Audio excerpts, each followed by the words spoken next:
Good morning and welcome to the 9th meeting in 2025 of the Local Government Housing and Planning Committee. I remind all members and witnesses to ensure that their devices are on silent.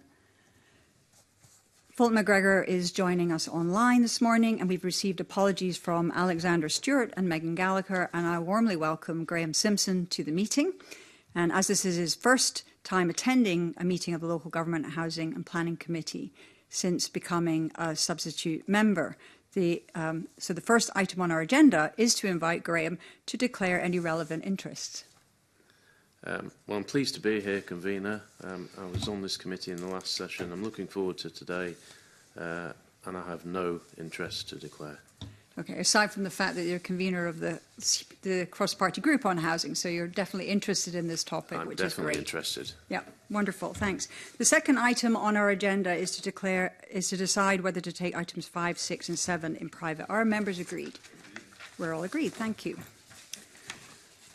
The next item on our agenda is to take evidence as part of our work on building safety and maintenance, and we'll be hearing from 2 panels of witnesses this morning. And we're joined for this item in the room by Sean Clerkin, who's the campaign coordinator at Scottish Tenants Organisation, Yvette Hoskins, who is the vice chair at Dundee RAC Campaign Group, and Emma Saunders, who's the national organiser at Living Rent.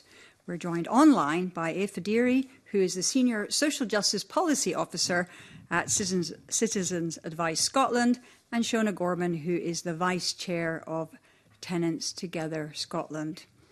And we will shortly turn to questions from members, but I just want to point out that we've read in press listings this morning that the Scottish Government has made an announcement that it intends to bring amendments on damp and mould to the housing bill, but we don't know the detail of that.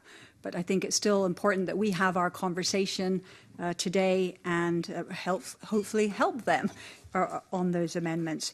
So we're going to direct our questions initially to specific witnesses, but if you would like to come in, please indicate to the clerks, and Aoife and Shona, please do so by typing an R in the chat function.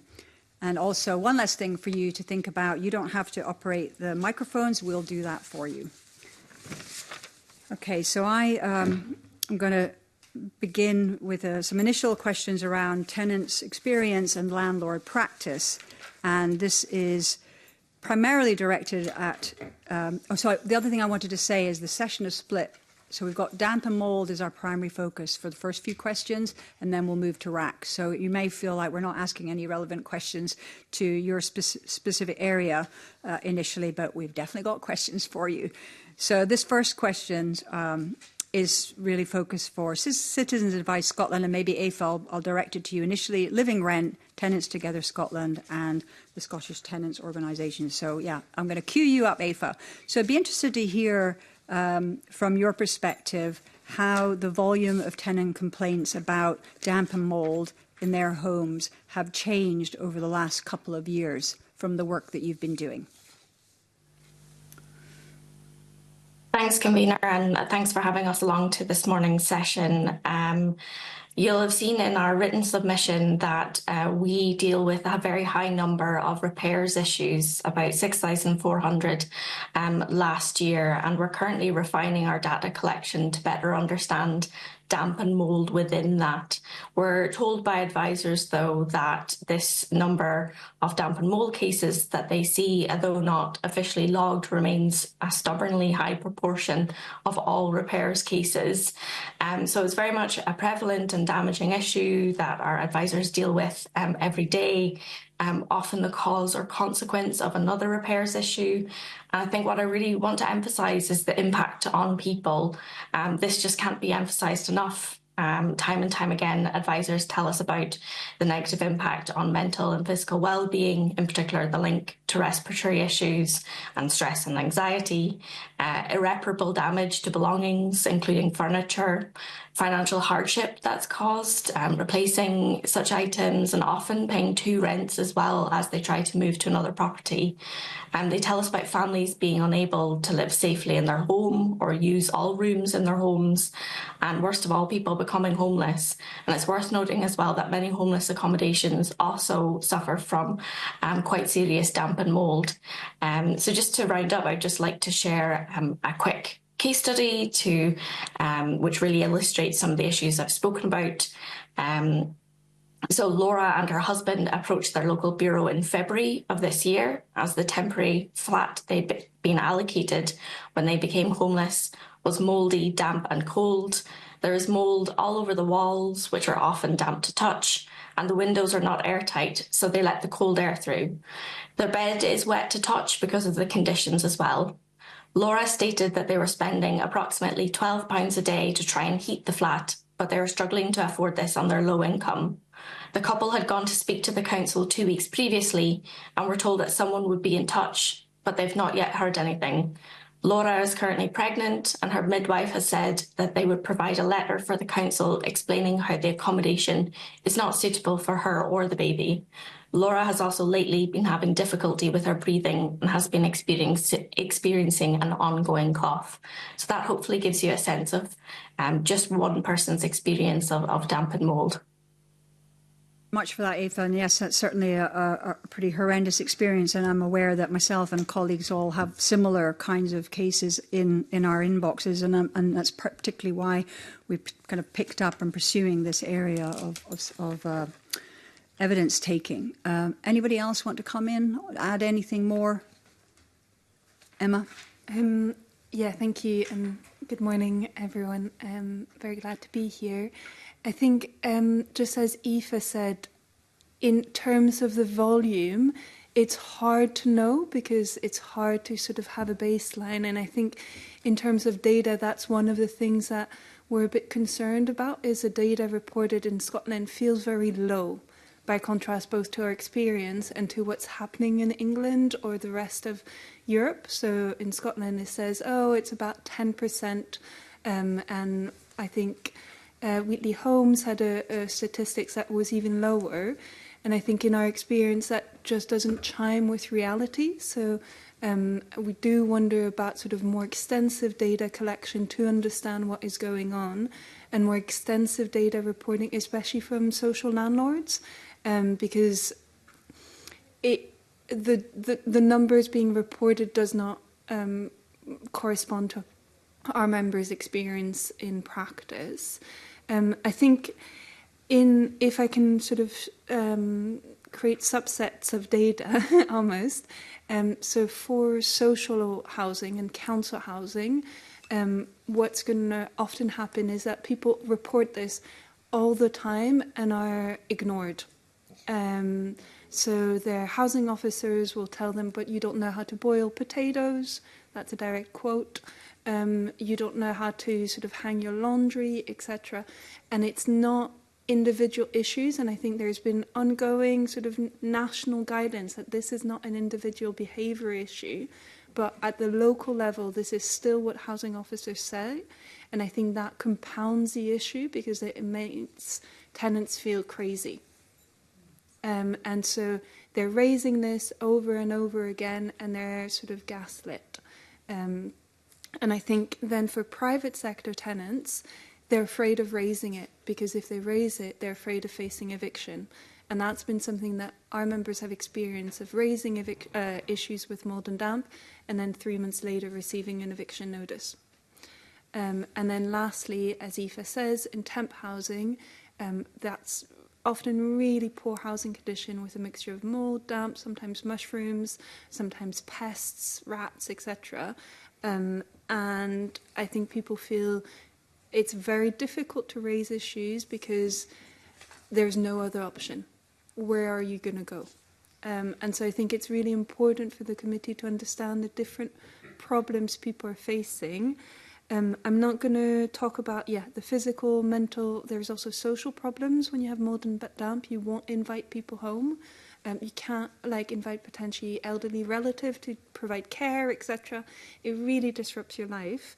I think for us, a key, aspects of resolving this is making clear deadlines.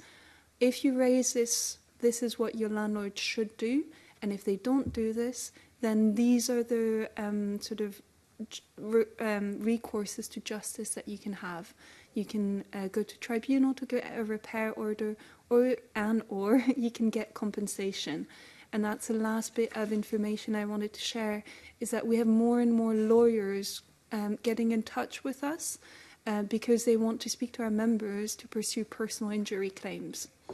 And so I think increasingly what's happening is people understanding that this is a personal injury to live in a mould and damp home, and lawyers are pursuing that. Okay, thanks very much. Sean?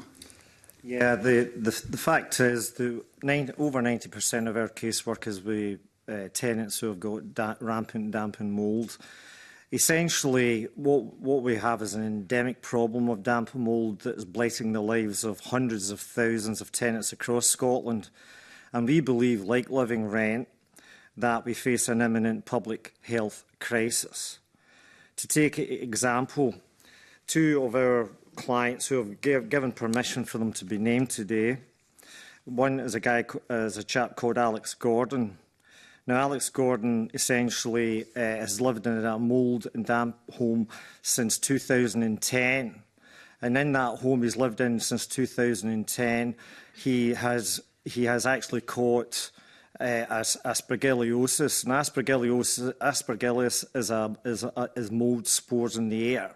And he's caught aspergillosis. It's a terminal illness. He's 69 and he's going to die of this one day. And he knows that, and he's been told so by his doctors. And he lives in a Wheatley home in the south side of Glasgow.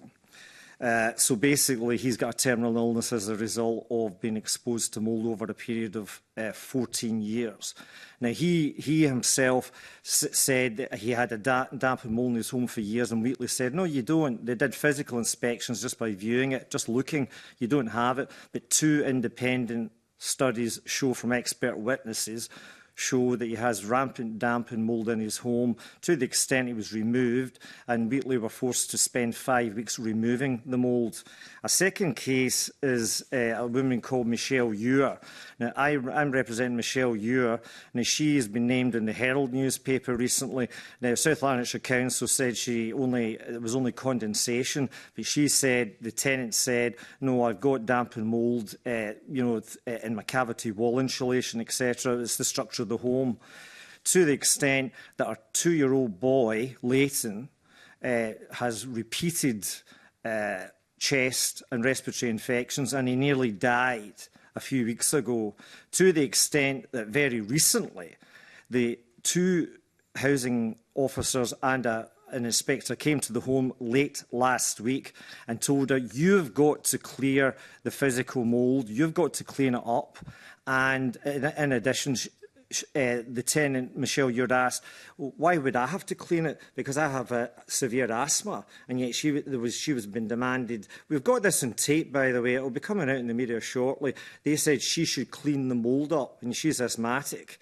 And she asked the person who said this to her, are you qualified to deal with damp and mould? You're telling me about this. And the person says, no, I'm not qualified. And that's the problem in Scottish housing. But essentially, there's a lack of understanding, and essentially the Scottish housing sector doesn't really know too much about damp and mould. There's a willful ignorance about it. The other thing that has to be said is what we are saying clearly in the Scottish Tenants Organisation. We are saying, because it is it's endemic and it's in hundreds of thousands of homes, that we have to introduce a Scottish AWAB's law.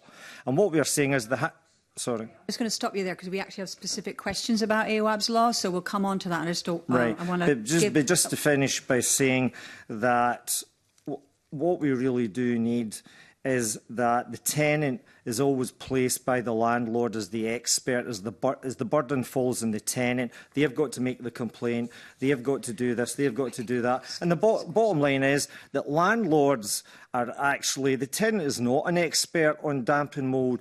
The landlord should be being proactive rather than just being reactive and always looking to the tenant to report damp and mould. They should know what's happening in their properties. They should have up to date what we call stock condition surveys, where they know what's actually going on, and they should be proactive rather than reactive, just to tenants making complaints. The landlords most landlords do not understand the damp and mould in their properties, and that is a fact. All right, great. Thank you, Sean, for that. So thanks for highlighting the fact that, from your perspective, the landlords don't understand the issues of damp and mould in their properties. And I just wonder, for anybody else around the damp and mould, so Emma or and Shona, you haven't come in yet. We've previously heard about landlords blaming their tenants for problems on dampness, and the Scottish Government guidance reinforces that that shouldn't be happening.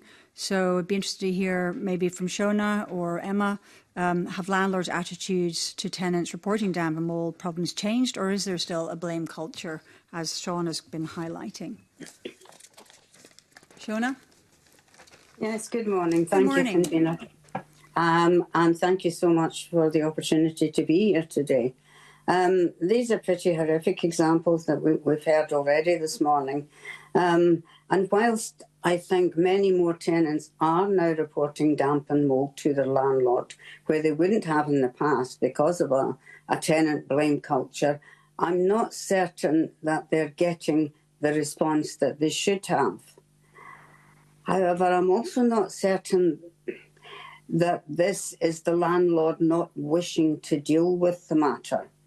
I don't know why, because I'm not a technical person, but I really do feel that our homes, our present existing housing stock, is in a really poor way in terms of being able to cope with this problem.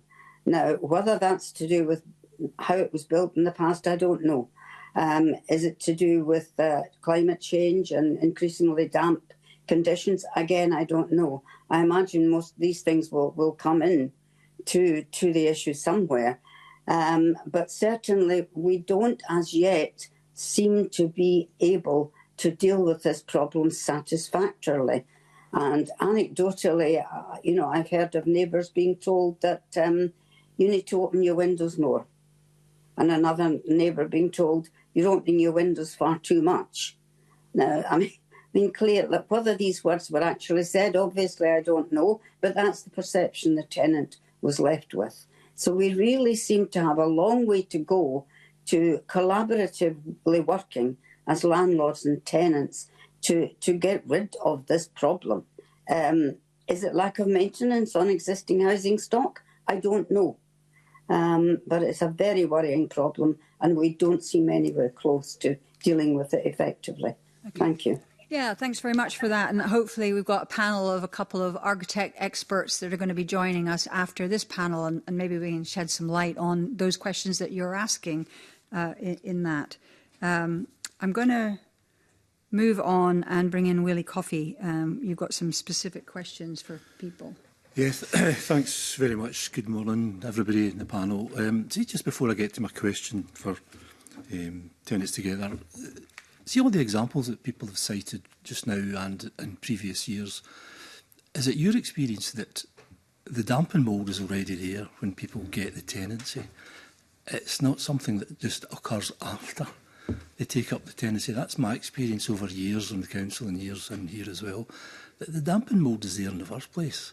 And shouldn't there be some kind of system that assesses the fitness for the property initially at the letting stage for a landlord, whoever it is, to declare that the house is fit for purpose and doesn't have damp and mould? Because all the problems we're dealing with today are when a tenant begins living in. In that example you gave, Sean, the person's been there, 14 years, I'll bet you the damp mould was there at the beginning, before he got the house. So is there any views in the panel that we should maybe look at the front end of this process to correctly assess the condition of a house to make sure it can be let? Yeah, I was just going to come in. I'm going to bring up the Scottish AWAB's law, if I may, because it's directly relevant to the question. Because the bottom line is, up until Iwab Ishak died, the 2-year-old died in Rochdale, landlords were not dealing with the problem at all. They were rushed into dealing with it because of the authorities, the government in Edinburgh and the government in London. Suddenly, the coroners come in with this ruling about the death being caused by mould and damp, and suddenly it's a major problem. And before that, it wasn't. It's always been a major problem. It's been a major problem for years. The fact of the matter is, any proper statutory intervention, there has to be statutory intervention, there has to be a Scottish AWAB's law, better than the law that they've even got down south, because what that law would have would be, number one, it would be hold accurate and up-to-date property condition information based on comprehensive stock condition surveys. Having an accurate database and knowing what the problems are, and for example, when a home becomes void, you go in and you examine it and look at it and see if there's damp or mould there, and also once a year annual inspections going in. That's in addition to any stock condition survey. Having accurate, intelligent information about the condition of your stock. Number two, all employees of private and social landlords need to be trained in damp and mould identification. And all contractors that they use, specialist contractors, have to be trained and certificated in dealing with damp and mould. And it would encourage landlords to be proactive instead of being reactive, as they tend to be, trying to rely on tenants' complaints. Tenants should not have to bear the burden placed on them in identifying damp and mould, as the housing sector for too long has lacked the knowledge and been totally inadequate in dealing with effectively with damp and mould. And the other thing that we would say is all landlords must investigate all cases of damp and mould within a robust, specific time frame, consisting of information gathering, a thorough walk-through inspection of external and internal parts of a property where precise measurements are taken, and a systematic approach to addressing the root causes of the problems, ensuring long-term resolution and prevention. So that's really the answer to your question. Really, many thanks for that, but I realise I'm probably encroaching on my colleagues' questions that are just going to come up that will give you the chance to develop that. But I just wanted to get a sense from other panellists.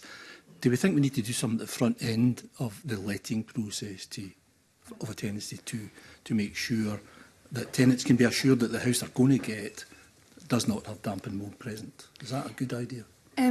Yeah, so I think that, for instance, we've had an example, so PRS here, where people were living down south in England, moving up to Edinburgh, weren't able to see the property, had to put up money up front to try and secure it because it's been so hard to secure properties, then moved in and saw that there was damp and mould, raised it with the letting agents. The letting agent didn't do anything for like 5 months until they moved out. This was a couple where one of them has cancer and the other one developed a skin condition as a result of exposure to the mould and damp.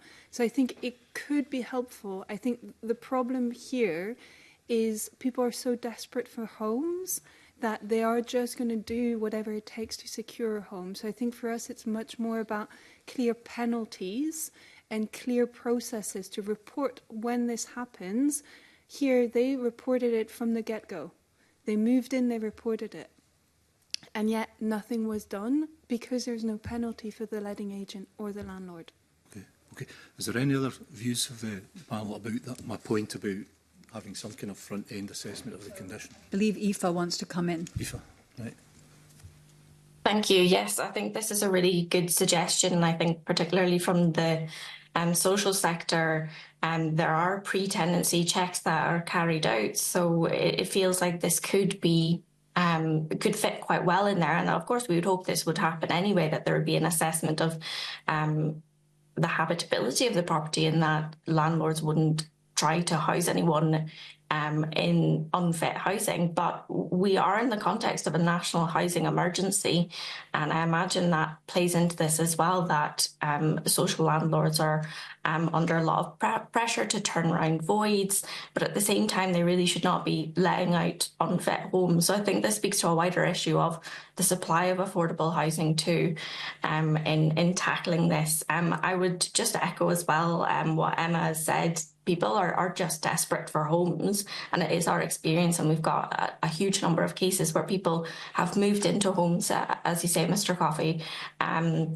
where damp and mould is already there, and report it straight away and hope to get it sorted out, but are waiting years for a resolution, if they get any resolution, and then have to seek alternative accommodation in some instances. So it's sort of a never-ending cycle, and it's affecting people's well-being to such a huge extent, as we've already talked about.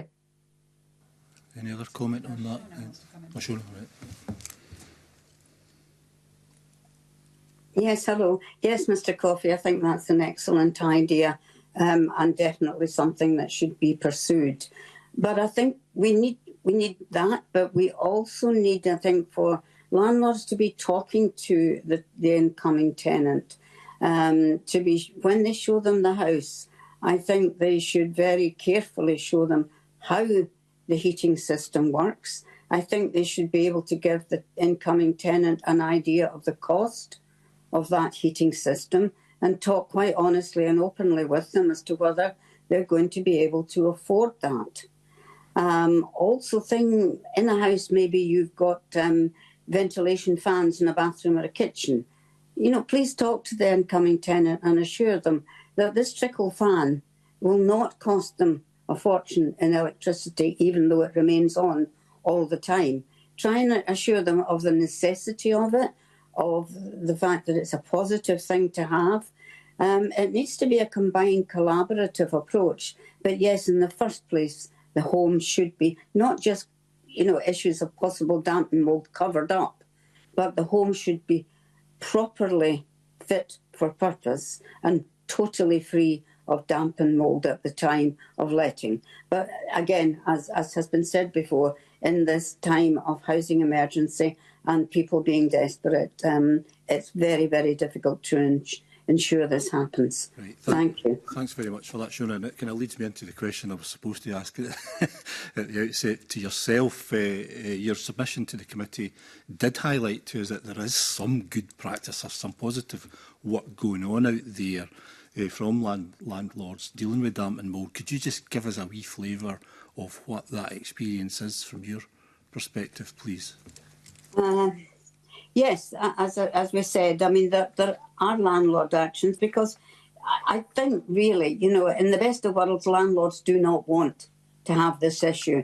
Certainly reputationally now, they can't afford to have this issue, but from a health and safety of their tenants, they clearly should not want to have any problems of damp and mould. And I think, I guess it does come back on to what I was saying earlier. Landlords and tenants need to work collaboratively on this. Landlords need to offer as much support and help to their tenants to make their home warm and comfortable, to maximise their benefit income, and to have whatever welfare grants and help in terms of heating the home, etc., that can possibly be managed. Because if the landlord and the tenant work together on this, I think you're far more likely to get a good result. And if a tenant feels that the landlord is not blaming them, but trying to support them, hopefully more likely the tenant will be to say, look, I'm really struggling. I thought I could manage this. I'm not managing it. Working together, I think, is the outcome. But also, obviously, in the first place, the state of the house is the absolute must. It must be free of damp and mould. It must be well maintained. I mean, even very small things. I notice even where I stay, my gutters are not being cleaned as regularly as they used to be.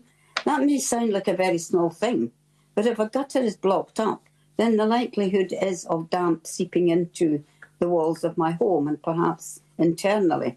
So these are very basic things, but I think we need to get much better at doing these sort of things. And I certainly welcome all the initiatives that good landlords are putting into practice. Thank you. Thanks again for that, Shona. And just Emma, briefly, turning to you, your submission was telling us about the need for impartial, independent expertise and advice and reports about these issues, because often tenants don't necessarily trust the reports on the condition of the house that they may get from the landlord themselves. Could you just explain to the committee why you think that's important?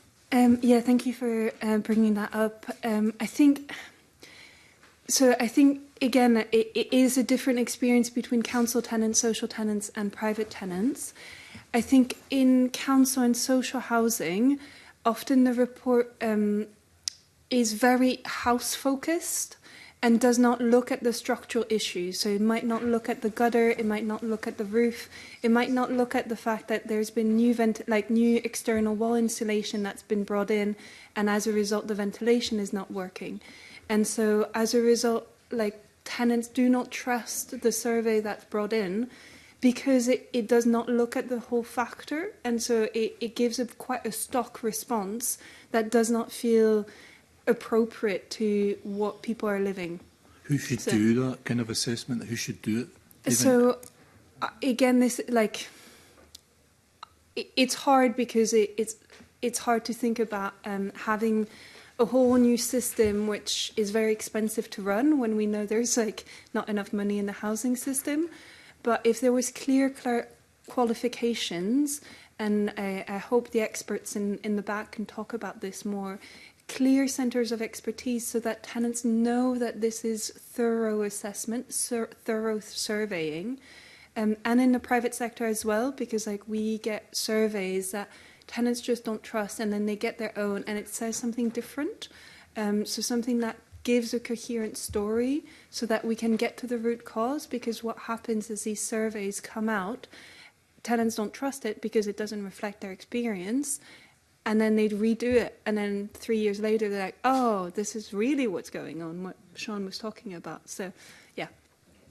What I was going to say was that part of the AWAB's law idea that I was bringing forward, the statutory framework, and it needs to be a statutory framework. You would have you would have expert witnesses doing the reports. If there's a dispute between tenant and landlord, for example, between, say, Wheatley and a tenant, what you would get is basically have an expert witness report, and the expert witness reports could be funded by the state and basically be publicly funded, because tenants, in the most part, are on very low incomes and they feel as though they are outgunned by the landlord.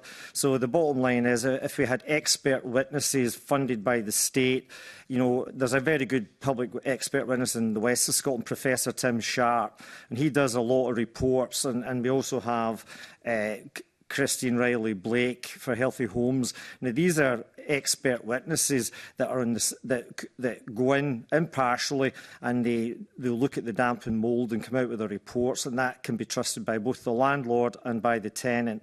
And I think having that expert witness is independent and publicly funded by the public purse as part of that statutory framework to tackle damp and mould would be a very good thing. Many thanks, Sean. Great. Thank you. Thanks very much. Thank you very much. I'm now going to bring in Graham Simpson. Thanks very much, Convener. It's been really interesting so far. Before I ask about AWAB's law, we've had some discussion already about how you need to look at buildings as a whole, I think. And Shona mentioned guttering, which sounds dull, but it's actually not. It's so important.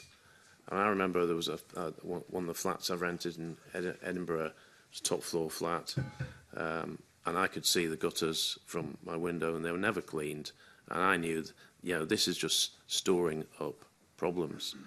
Now, if I can blow my own trumpet and that of some other MSPs, in the last session of Parliament, we formed what's still known as the Tenement Maintenance Working Group, and the idea was that a lot of the problems that we have in Scottish properties, in flatted properties, are as a result of them not being maintained properly, and we thought then and still do that there is an issue around tenement law.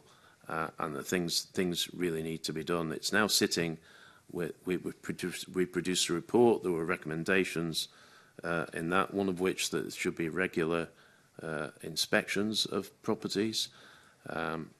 The whole issue is now sitting with the Scottish Law Commission. We're likely to see proposals from them in the next session of Parliament. So I just wondered, Shona, perhaps I can come to you because you mentioned gutters.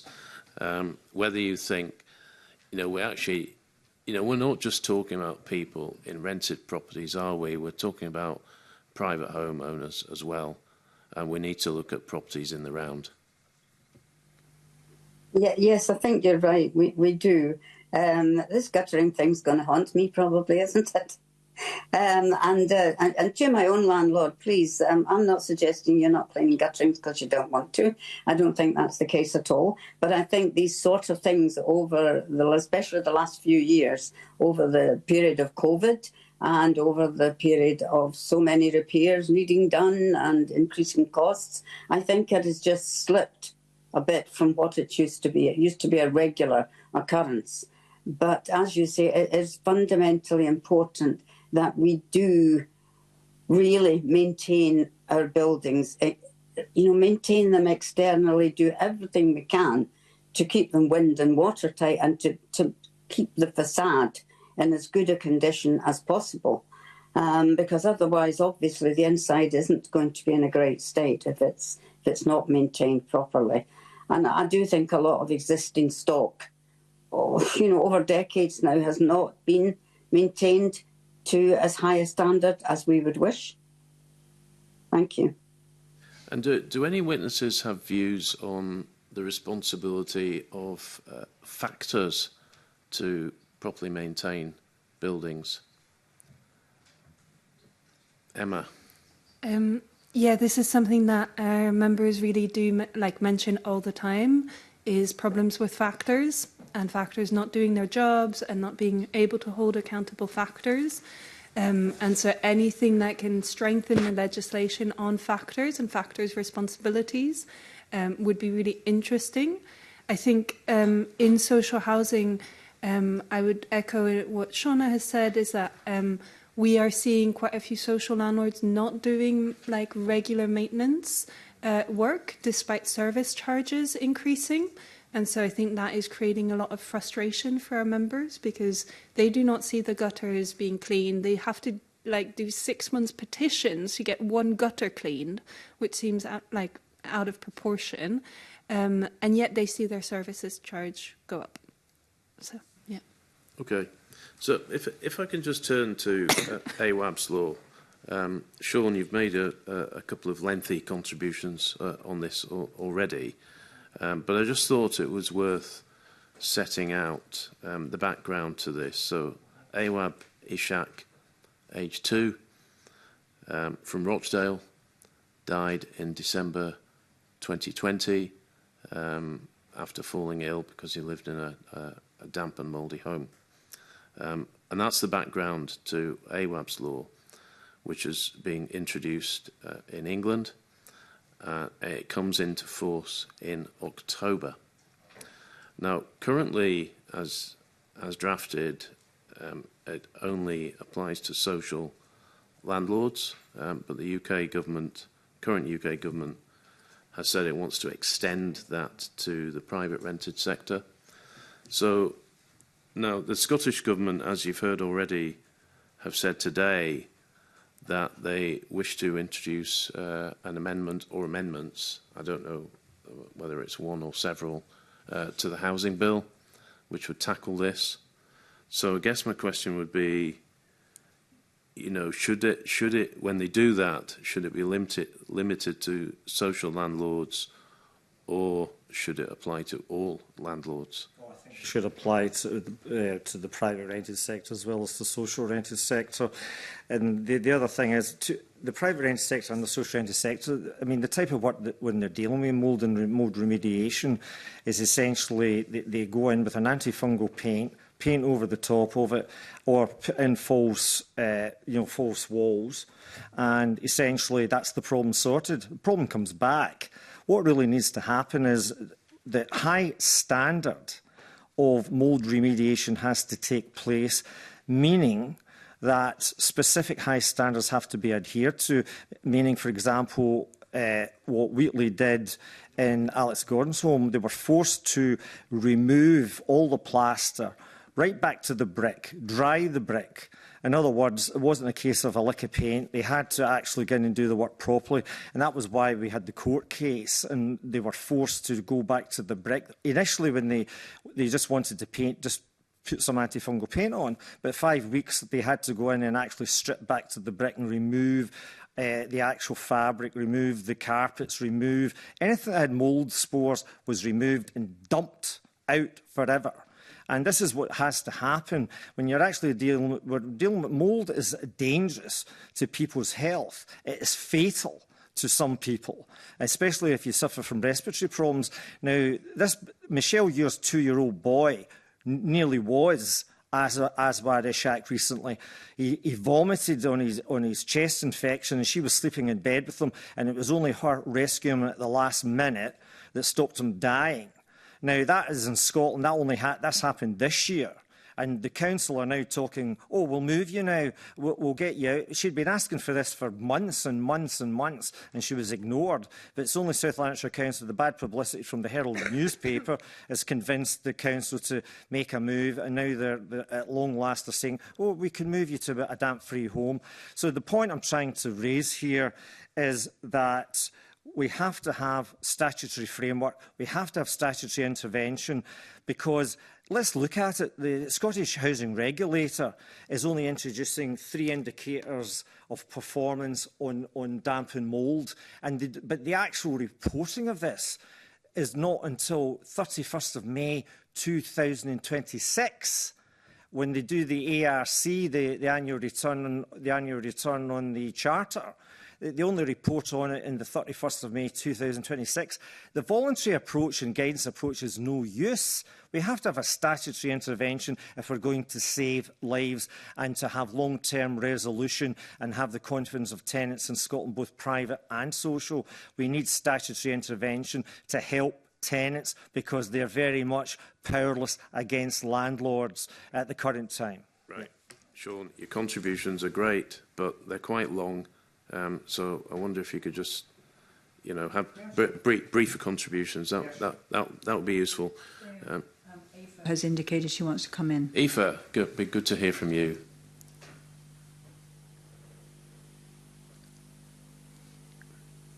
Aoife? Oh, we're waiting for the mic. There you go. Hello. Sorry for that delay.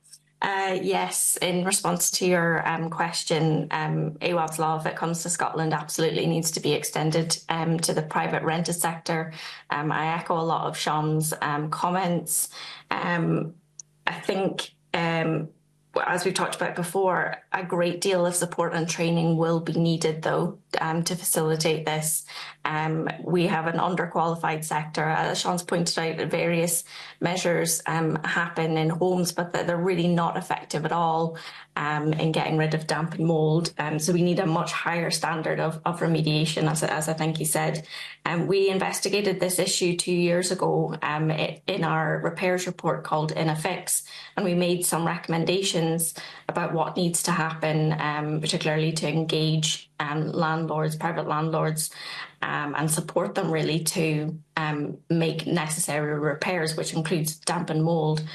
So we asked the Scottish Government and lenders to develop insurance options for private landlords, because we found that this sort of lack of cash flow seemed to be the most common issue as to why landlords were not dealing with issues. And it just can't be an excuse, really. So we need to put in place those measures to ensure that when things like this happens, there is the money there to remediate the problem, so tenants don't need to live in these circumstances for longer than they have to.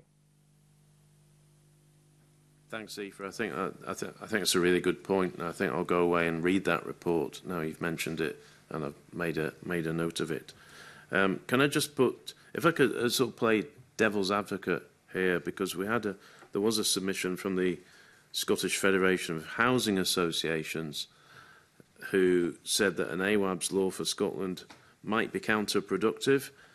They're concerned that it could result in landlords and contractors striving to meet targets at the expense of proper diagnosis of the issue and identification of root cause.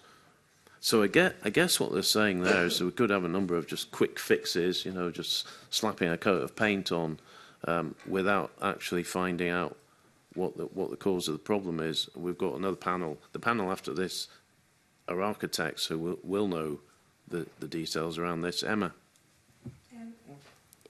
Yeah, I think on that, the solution, like the problem is it growing, it's not shrinking. So what social landlords and private landlords are doing is not working. and we're going through a public health crisis, and maybe all of us are just praying that we don't have a Scottish Awa Bishak here. And so I think that is just quite, I guess, again, it reflects an attitude that's quite gaslighting from landlords who say that there's no problem and what they do is working, because it's not. The numbers in our experience show it's not. And I think if we want the Awa Bishak sort of law in Scotland to work well, it needs to have very clear timelines and very clear penalties. And I can't just, this is how landlords are going to be brought into account, is by making sure that if they don't do the work well, and if it's slapdash, and if it's too quick, then tenants can go to the courts and go to tribunal and get a court order for it to be good. And they can get compensation as well, because at the end of the day, if it hurts the landlord's pocket, they're going to start acting faster. Okay. So final question from me, just following up from that, and Sean, I will bring you in. So the law in England says that social landlords have to fix damp and mould within a certain period of time. When we have that law in Scotland, what should that period of time be? Sean? Yeah, as far as the law, the proposed law that's coming in October for AWAB's law down south says that where there's a threat to a tenant's life, that work has got to be carried out immediately. But in other circumstances, it talks about a reasonable amount of time. It doesn't define, there's no hard and fast definition. So the Scottish Federation of Housing Associations objections are spurious, in my opinion, because if you actually look at the Ishak law, it does turn around and say it says carry out in a reasonable amount of time. That is what is in the actual law for AWAB's law in England. So we could have that same reasonable amount of time to have that flexibility. So I think the Scottish Federation of Housing Associations are being a bit disingenuous. And the other thing is, it's not just about timescales, it's about standards. So a statutory framework would impose not just timescales, and there would be reasonable timescales, not unreasonable, and high standards of work. That's the key, high standards of work. And that's what a statutory framework offers. Emma? So we looked at some housing association sort of standard timelines. And so, for instance, Wheatley Homes say that if it's urgent, they will get to it within 24 hours. And if it's non-urgent, they will get to it in 2 weeks, 14 days, I believe. I think those, if it's urgent, 24 hours is 24 hours, especially urgent will be because there's been potentially a big leak, the roof has caved in, etc. There's other things that is going on with urgent repairs. I think those are really good to have clear deadlines, because I think in our experience reasonable can lead to sort of ongoing delays, especially in the private rented sector. I think in social housing, maybe there's a bit more practice of what a reasonable delay is. In private sector, not at all. And we see people waiting 2 years as reasonable without bits of their roof. Fair enough. And so I think part of that is also adding a course of redress when and a type of feedback for tenants to say whether or not the repair has been done well. And the last bit, and I think we're interested in tenants being able to withhold rent if people have not, if the landlord has not acted within a certain time period, because that's the only thing that the landlord will react to. Okay, thank you very much. Thanks very much, Graham. So before I bring Mark in, we've still got a few more questions on damp and mould, and then we've got quite a few questions on RAC, and we are, it's not a hard and fast time slot that we thought about, but we're about 15 minutes away from when we agreed to move on to the next panel. So I think we're probably going to do a few things. We're going to need to keep our questions and responses succinct and to the point. If you don't have anything more to add, that's okay. Don't feel you have to. if you've got a different view, that's certainly something we would want to hear. Yeah, I think that's probably all I need to say. So keeping our responses sync. Oh, the other thing I want to say, so we're probably going to run 15 minutes over. So we might go to 11, but ideally we're aiming to end at 11:15, but we might need a bit more time to address the RAC issues. So with that, Mark. Thanks, Convener. Some of the points have been covered already. I wanted to ask, beyond the actions that the government have said that they're taking in terms of the issuing of guidance not to blame tenants, some of the actions of the regulator on monitoring statistics and the potential inclusion of a form of Awaab's Law in the housing bill. What else is it that government and landlords and the regulator need to be doing on damp and mould? And we've heard discussion about skills and accreditation of assessors, potential for recourse to tribunals for tenants and withholding of rent. So is there anything else that hasn't been covered so far, and what powers we should be given to tenants, and action that government or landlords should be taking? Emma? Very briefly, one of the things we think is important is having sort of health points for being exposed to mould and damp so that you can bid for other homes, because ideally the home gets repaired, but sometimes the home can't get repaired, or sometimes people have been so traumatised in that home they just can't stay. And so having a few more points so that they can bid for another house would be really helpful. Thank you. John? What I would just say is that I think the process towards Awaab's Law in England has been good, but I think we can improve on it in Scotland. We can make it better. And that is not just, I agree with Emma, it has to be timescales, firm timescales, but I only mention the word reasonable because the Scottish Federation of Housing Associations were saying, we have to do it within 5 minutes, but that's not the case. We're talking about reasonable timescales. And the other thing, standards. We need more people trained within the housing associations, within the social and private landlords. We need more training so there can be so mould and damp can be identified at an earlier stage, so that, as well as stock condition surveys, people go in and during a void, they can identify damp and mould to be dealt with, because in the past it wasn't dealt with.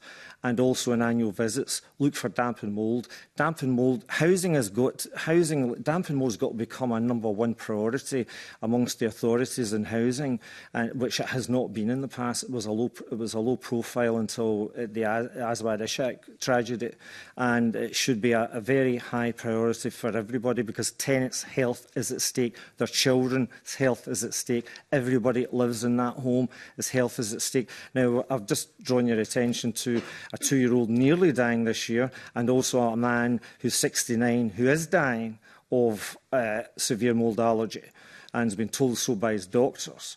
And that's come out in court as well, in the Sheriff Court during the summer. So basically it's got to become a top priority, because we are at the process of an imminent public health crisis for hundreds of thousands of people who are trapped in damp, cold, mouldy homes, and they can't get out of them because of the housing emergency, that we're currently having. And they're trapped, and they need help, and they're not getting that help. Thanks, Convener. Thanks very much. Okay, before I bring in Fulton McGregor, and he's joining us online around issues of cost of living and fuel poverty. I just want to say that what's going to happen is Fulton's got some questions on cost of living and fuel poverty in the damp and mould space, and then we're going to move. So Yvette, I'm queuing you up here, and then we're going to move into RAC, and Fulton's going to move straight into RAC, and he's got a couple of questions on RAC. So just to let you know that RAC, we're going to shift themes, but it's all going to happen within Fulton's watch. So Fulton, come on in. Thanks, Convener, and I'll try and be as seamless as possible. But given that I'm online, very happy for you to convene who to answer the questions, Convener. As the Convener said, I was wanting to ask a wee bit around about the cost of living and fuel poverty and the impact of that. Obviously, this is a fairly big issue just now and takes up a lot of our constituency inboxes. So I'm wondering if the panel could speak to what extent they think the cost of living crisis is still impacting on the problems of dampness and mould in homes. And do you think that there's any other support that can be done for tenants in terms of managing their fuel costs and allowing them to keep their homes adequately warm? Thank you for bringing this up. It's definitely an issue, and I think it's definitely it's a contributing factor as people just cannot afford to heat their homes, and like a lot of tenants now just leave their windows open because at least that just provides ventilation. You're cold, but at least you won't have mold and damp because it's just ventilated. I think for us, what that requires is continuing, and maybe to answer sort of Mark Griffin's question, is continuation of the work that the Parliament is doing on other aspects, so especially on rent controls, but also on work on looking at the costs in social housing, especially for our service charges that are really rising and becoming unaffordable. I think the other bit of this equation is a retrofit, and what is a plan for retrofitting our housing stock, because that is a long-term solution to fuel poverty and to mould and damp. And I think it's quite disappointing to see that we're not going to have standards around energy performance in the private rented sector. This Parliament and England is going to have better standards than Scotland. And I think that's putting also undue pressure on social housing by contrast to private housing. So I think, and then lastly, there's a whole, and it maybe speaks a bit to what Graham Simpson was talking about, is in mixed tenure blocks, how you are doing retrofit is putting people into poverty right now. And so we have examples of our members going through mixed tenure improvement schemes that are leaving them facing £40,000 worth of debt. And so suddenly retrofit is becoming something that is evicting them from their neighbourhood. So that's creating sort of loads of distrust and sort of fear of retrofits. So I think it's a very complex picture, and I wish I could do it more justice, but I think it comes from both understanding it still has an impact, so how do we increase affordability of housing now, and then having a plan for the future for retrofits. Did you want to come in? And do you think on that note, Sorry, I think there's a bit of a delay, Fulton. Aoife's indicated she wanted to come in, so if we can bring her in and then you can come back in with your follow-up. Thank you. Yes, just really briefly, absolutely the cost of living crisis is still affecting people. Not only that, we've got the price cap increase, we've got inflation increases. I spoke previously about Laura and her husband who are spending £12 a day just to heat their temporary accommodation. And when you're on a low income, that's a huge proportion of your income. So people are still very, very much struggling with the cost of living. In terms of solutions, I'll just quickly say that we're exploring the idea of social tariffs for energy and really pushing on that. So that is potentially one solution, but not the silver bullet, so to speak. But thank you for asking that question. Okay, and Sean. Yeah, the follow-up I was going to ask. Sorry. Yeah. Fulton, sorry, Sean has indicated he wants to come in.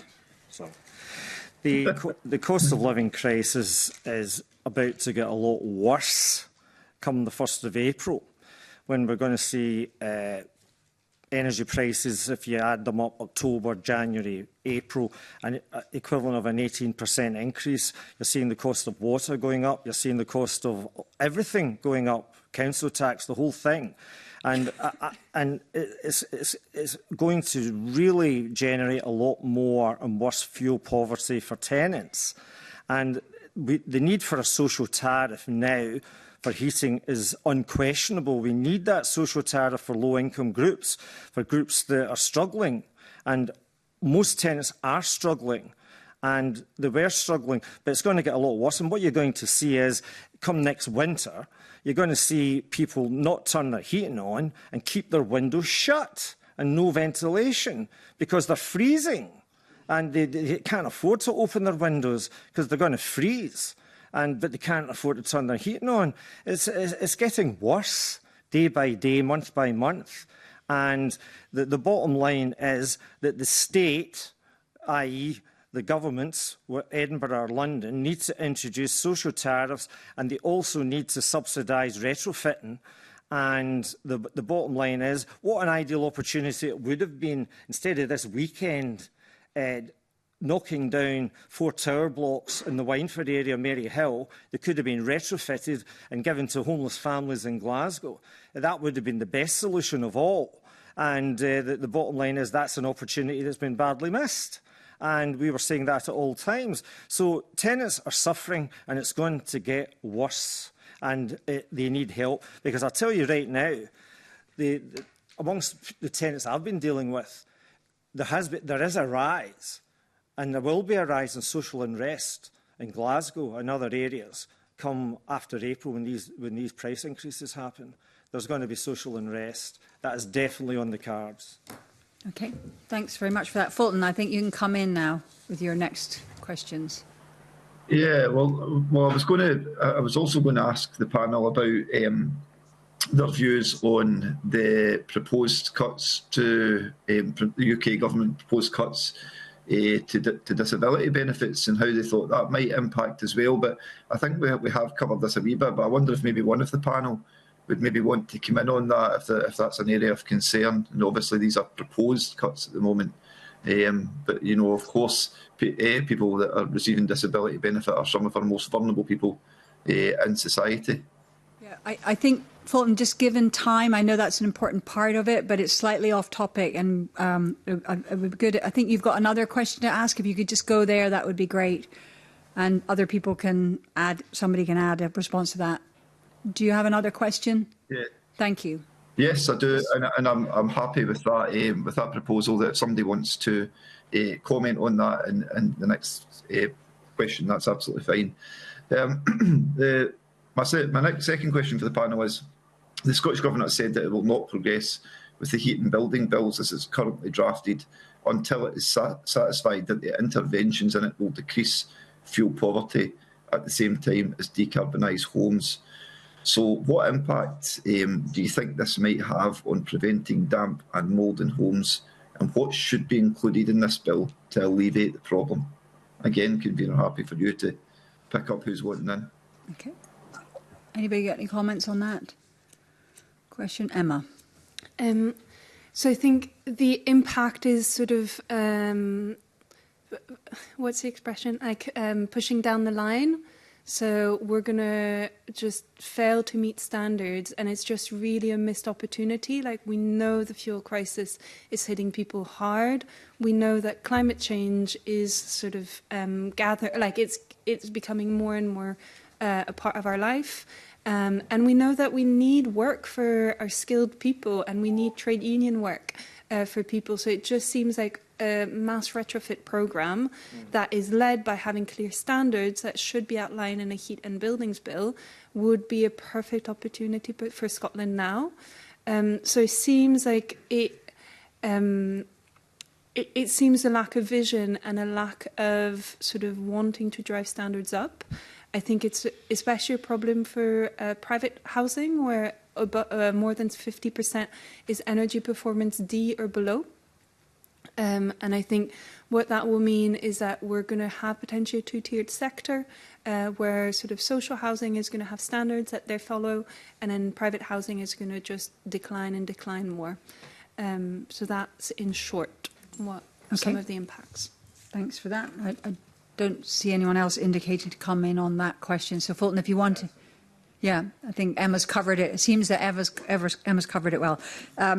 We're going to seamlessly move towards into this our questions on RAC. So, Fulton, if you want to continue with that, that would be great. Thanks, convener.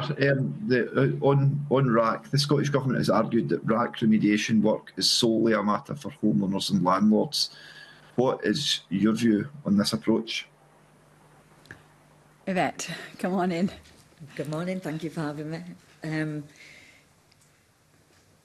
We don't feel as though that's fair, because the impression being given is that anybody who bought under the Right to Buy scheme is responsible for their own homes.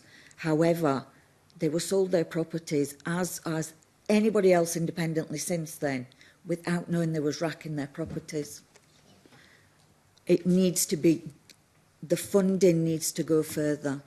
It needs literally a national fund to actually have the RAC removed, because if you don't remove the RAC, it causes issues for homeowners in regards to lenders, mortgages, insurance cover. I've got information on all that as well. But it needs to be on a bigger scale, because it isn't. We have information that suggests that RAC was known about a particular development in our area 1977, 1978 and 1979. It was used as a pilot of testing on how to deal with RAC roofing. This has been going on for quite a long time. It needs fixed. The numbers are extremely high and they're increasing all the time. It's also not just in local or ex-local authorities. I have two sources of information that bought their houses independently.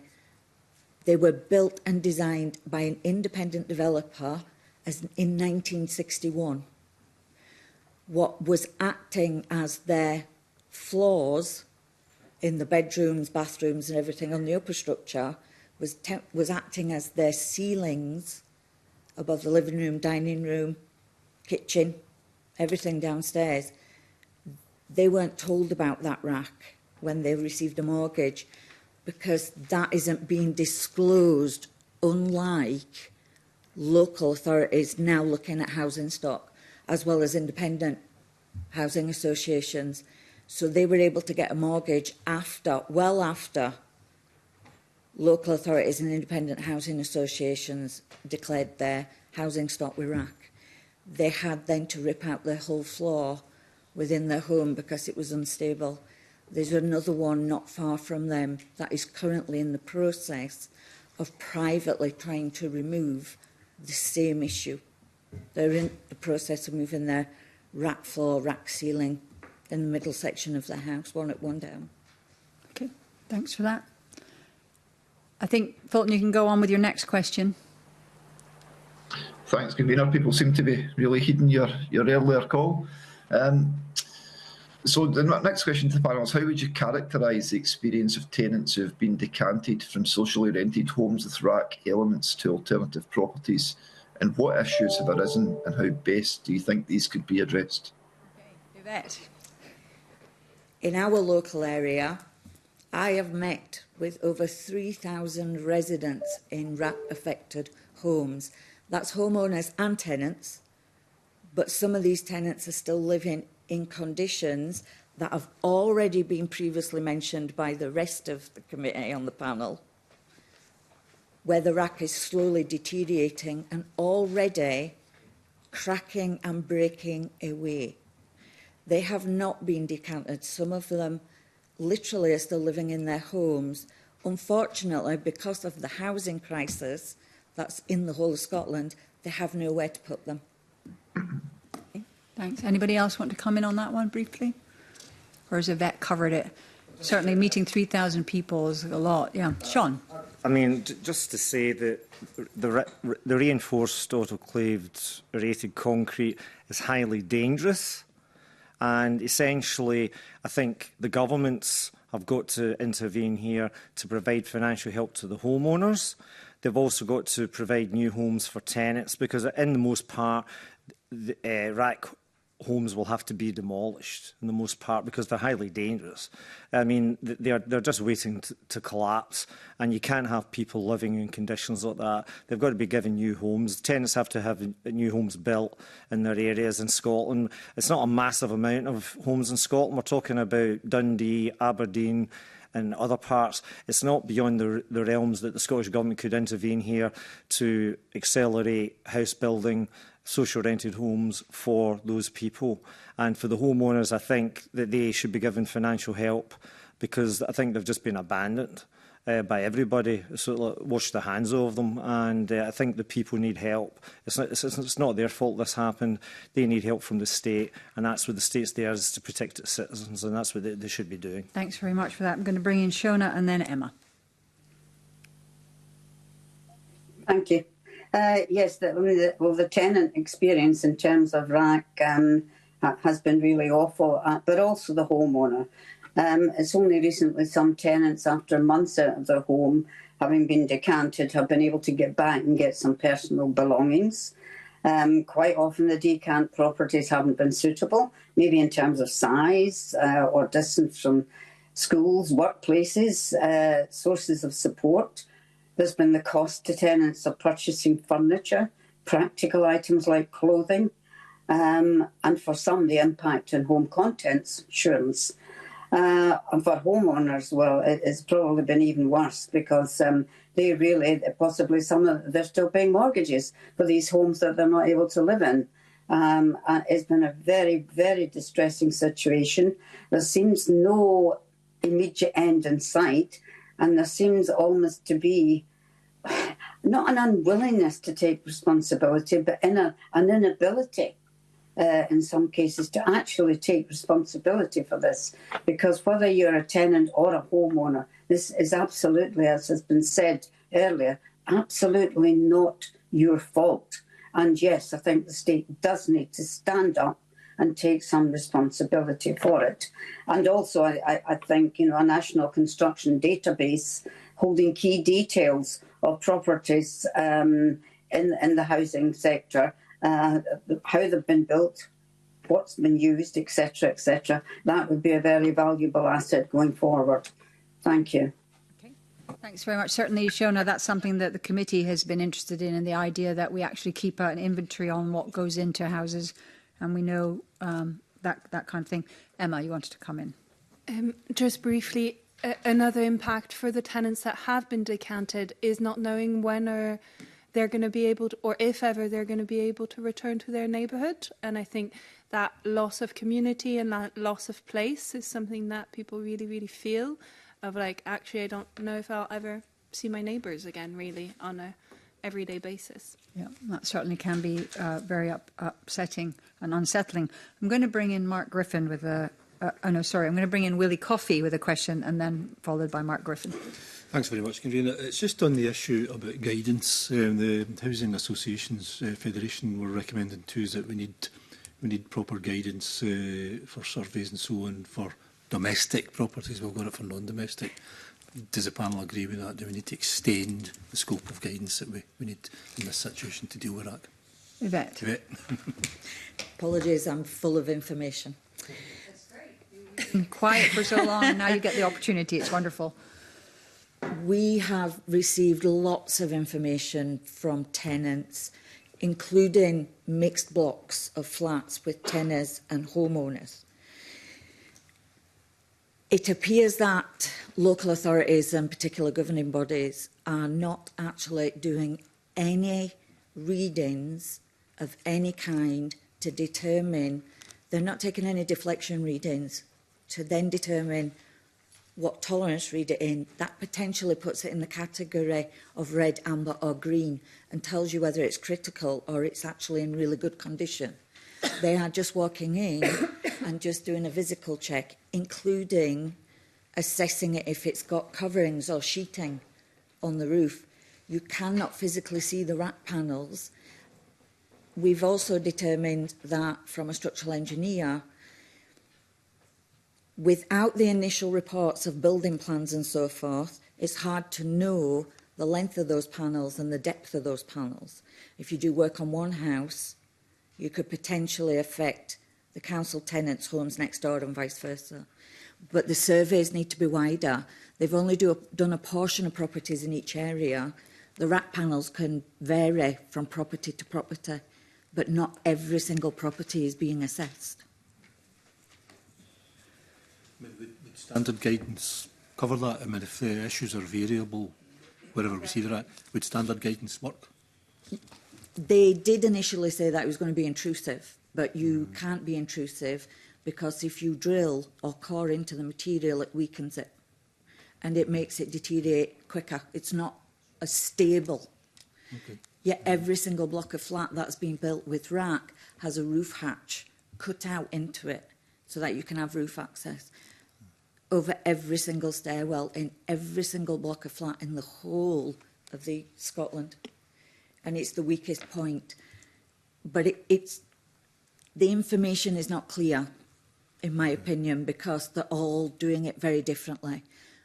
But we have had 4 individual independent structural engineer reports, and they have mentioned, I've got even 20 structural engineer reports in my file, all saying about deflection and tolerance readings, but that's not getting done.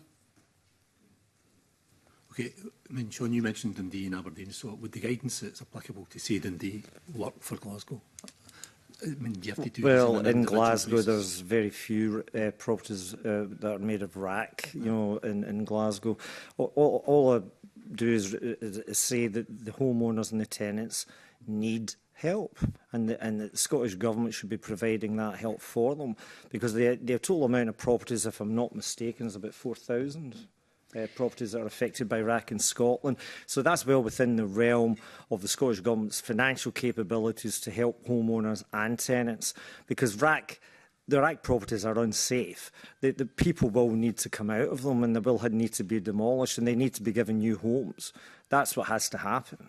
And financial compensation for homeowners who invested all their money and who have lost out because their homes are not worth anything, because they aren't, because they won't be able to they will never be able to sell them. They'll be demolished.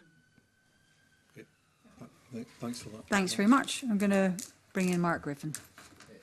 Thanks, Gimina.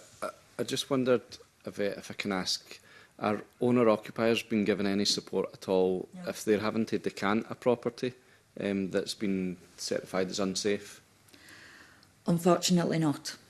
No, so they're just been told that, you know, your property's You unsafe are responsible. and you need to find your own alternative accommodation. Homeowners are responsible for actually getting their own structural engineering to do their own homes. If it's a mixed tenure, then the council, in a block of flats, if they've got a council tenant in there, they assess, they send their own structural engineer. That's when we found out there was a little bit of miscommunication on how the survey should be done. We are not receiving any support. We're not receiving any communication from local authorities, very little from government bodies as well in regards to that. We are very much on our own. Okay. The other question that I wanted to ask was on the value of homes that an owner-occupier has when, you know, they find rack, the value is dropping, and how is that affecting the prices that are being offered by a local authority when it comes to compulsory purchase? We in our area don't have anybody going through compulsory purchase, but I do know in Aberdeen at the moment they're going through the voluntary process. There is just one prime example. There's a gentleman there that paid $140,000 for his 3-bedroomed house only 2 years ago, husband, wife, 3 children. The amount that he's been offered for his home is $61,000. That doesn't allow him to reapply for another mortgage. It doesn't allow him to even pay that outstanding mortgage with rent for another home on top of all the everyday living costs. But it's challenging because you're paying for a property that is technically going to be demolished, but the finance nowhere covers it. I have a lovely gentleman who's 19. He got his house keys a week before the letter came out in regards to rack. He's mortgaged, a full mortgage, young lad. He has no ability to rent anywhere, can't reapply for another mortgage because he has to pay for a full mortgage that he's currently paying for. However, our property went on the market. The most recent offer we have, bearing in mind it was valued at offers over 105, the last offer that we had was 20,000. That's like somebody offering me £1. Yeah. So it's very a wide scope. There are people who are literally in retirement, mortgage free, The only investment that they have as part of their estate is their home. That home is now of a very low price, and it doesn't cover their means of being able to live or to leave their estate to their family members. Okay.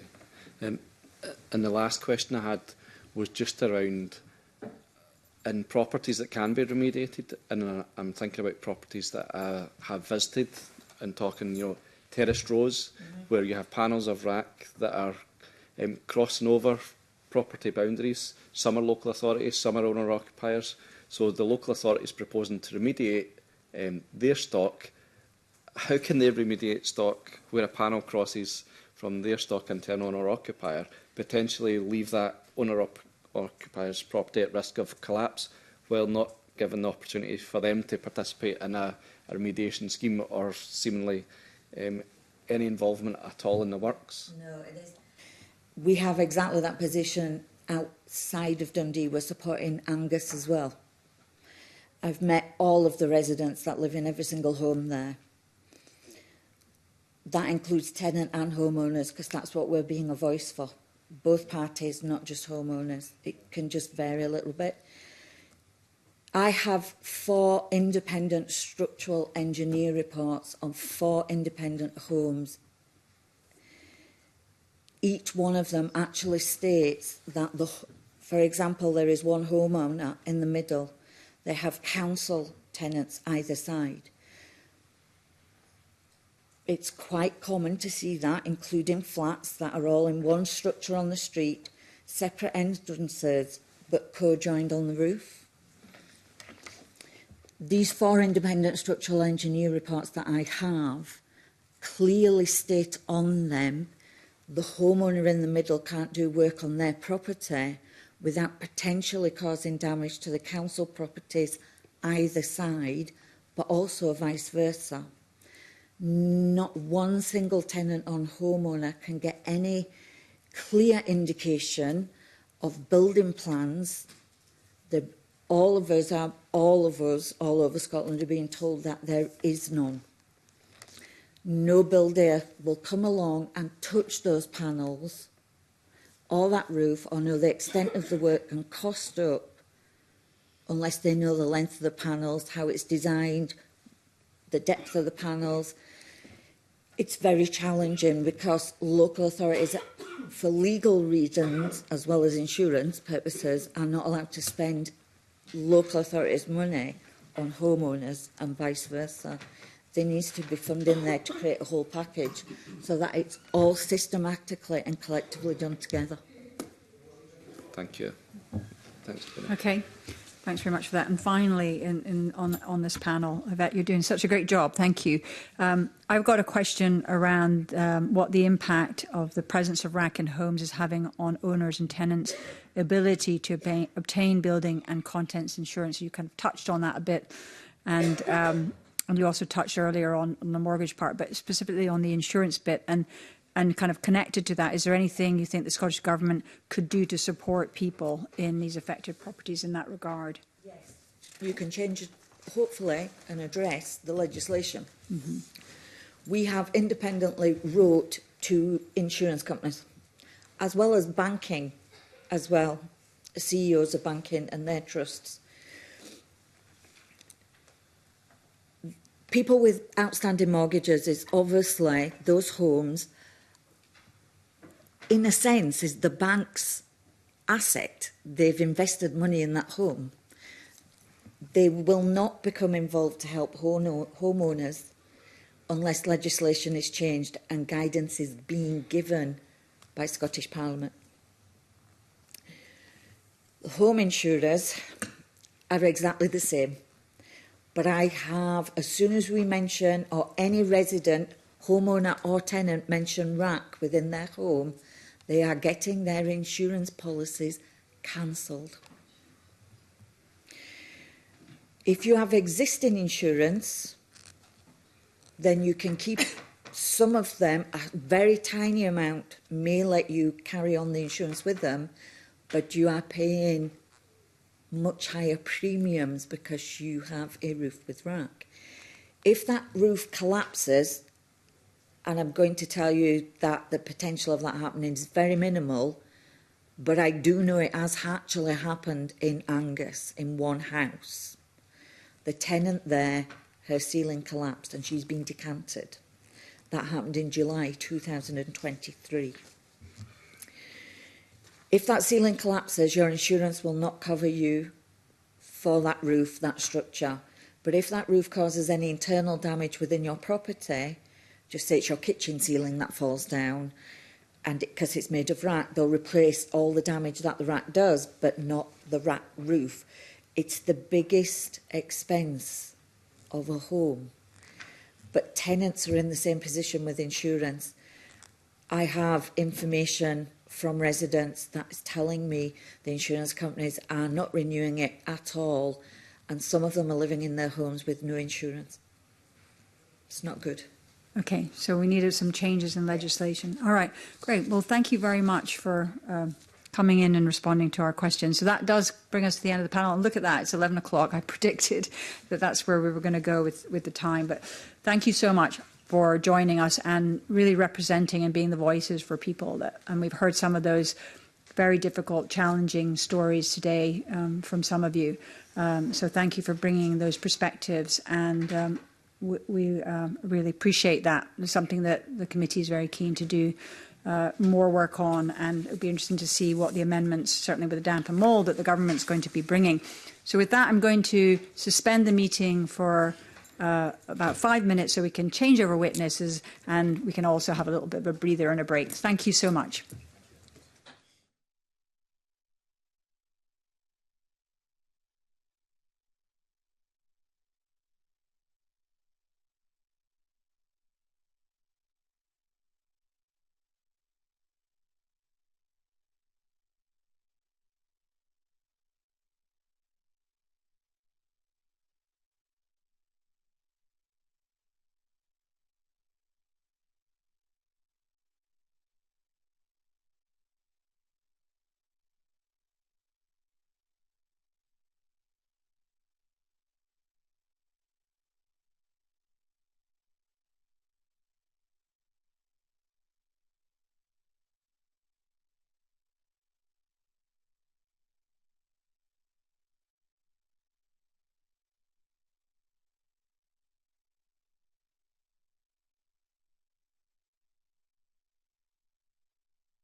Our second panel this morning, we are joined by Peter Drummond, who's the Chair of Practice Committee at the Royal Incorporation of Architects in Scotland, and Gloria Lowe of OSA Designs, who's a chartered architect, and we will try to direct our questions to one or other of you specifically, but please do indicate if you'd like to come in to the clerks. And as before, there's no need for you to operate your microphones. We'll do that for you.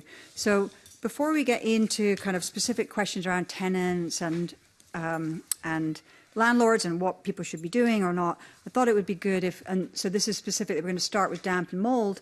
I thought it would be good if we could actually get a bit of understanding, and particularly Gloria, I'm directing this question at you, of the kind of technical issues with damp and mould. And I think some of that was highlighted actually a bit earlier in the previous panel. I think Shona brought that up, but you need to kind of get to the underbelly of the issue before we kind of start trying to say this is what we should be doing, because it seems that that's part of the problem. We're not really fully understanding everything. So I can give you a little bit of time to open that up, and then we'll come to a number of questions in this area, other questions. Yeah.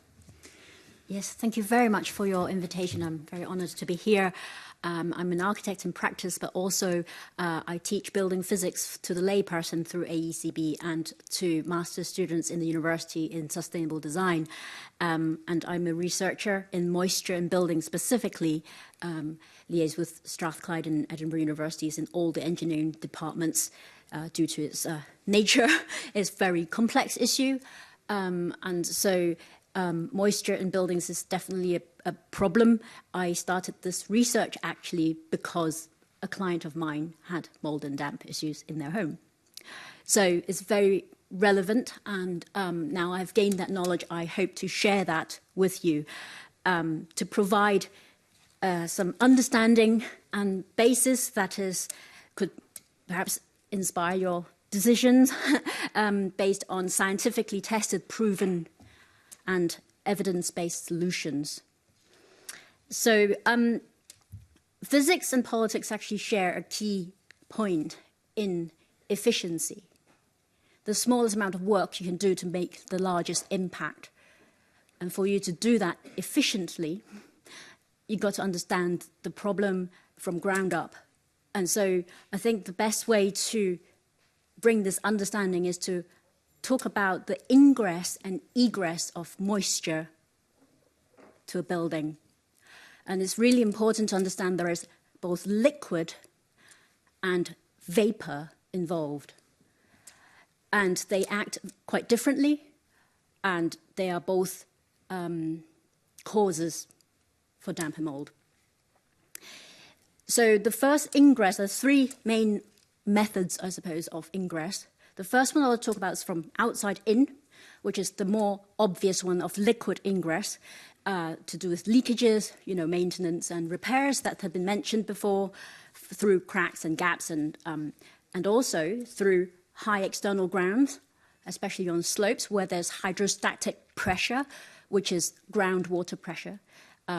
Someone might say rising damp, but actually, if you look at most of the buildings in Edinburgh, for example, earlier buildings don't actually have DPC, doesn't actually have rising damp problem. The problem is the source.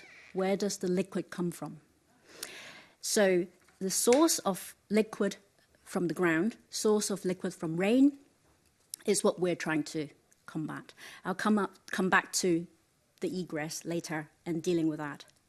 The second major time bomb we're sitting on is inappropriate retrofits. One in particular I want to draw your attention to is the infill of existing cavity walls as single measures for insulation. What happens to the moisture there is that it traps it. How we've actually originally designed walls as cavities, instead of building your 300-400 meter deep wall as a castle, we have reduced it to become two skins. And in between, that cavity is drained. We use cavity ties with drip tips and a cavity tray at the bottom with weep holes. So that is actually designed to drain. scientifically, we've worked out and we've tested sorptivity of materials. We know that 2 hours of average rainfall will make the outer leaf completely saturated. I have seen with my own eyes in building surveys, looking from the loft into the cavity, weeping external leaves. So in that condition, if you think about filling the cavity, what happens to that moisture? It is effectively trapped. Now, there will be people who tell you that, oh, it can go between the beads or, get drained. Well, eventually, slowly, but some of it will be adsorbed on the surfaces of those beads as well, and it will be a very slow process. You have stopped effective drainage and effective ventilation of the cavity. What happens then is the water vapor stays there, the relative humidity of that cavity stays at close to 100% for a long, long, long period of time. Now, then what happens is that it transfers gradually, diffusion is a very slow process, towards the internal side as it fills up, trying to equalize itself. And of course, we get more rain and more rain and more rain. So eventually, the internal leaf gets wet and you have damp and mold inside. So that is a time bomb because this process takes, in my experience, seeing clients' homes takes about 10 to 15 years to actually come to the fore. By which time the client has no recourse because the warranty has passed for wall injection and they have to pay some 5 times extra to have it extracted. The third type of moisture that often get overlooked is internal moisture generation. Research has shown that average household produces 12 kilograms of moisture internally in water vapor form. By cooking, cleaning, laundry, and breathing. Even just living, breathing, produces moisture. So you would probably notice that in your bedroom, you get condensation in your window in the morning. That's because you've been breathing in it for 8 hours. So unless you tell people to stop breathing and stop cooking, stop cleaning, stop laundry, we will be generating moisture internally. So now I go onto the egress of moisture. What is effective egress? The rising up and external moving in of liquid moisture would be, of course, maintenance, gutters, roofs, you know about, but also drainage.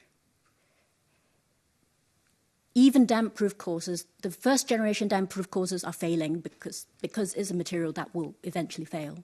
Long-term solutions is on drainage, redirecting the water where it can safely go. And also, to me, there's no one-size-fits-all solution. And we need to think about very carefully about how regulation and how just saying you need to tank everything is not enough. You cannot build on floodplains the same way you build on a hill where it's dry. So build on stilts.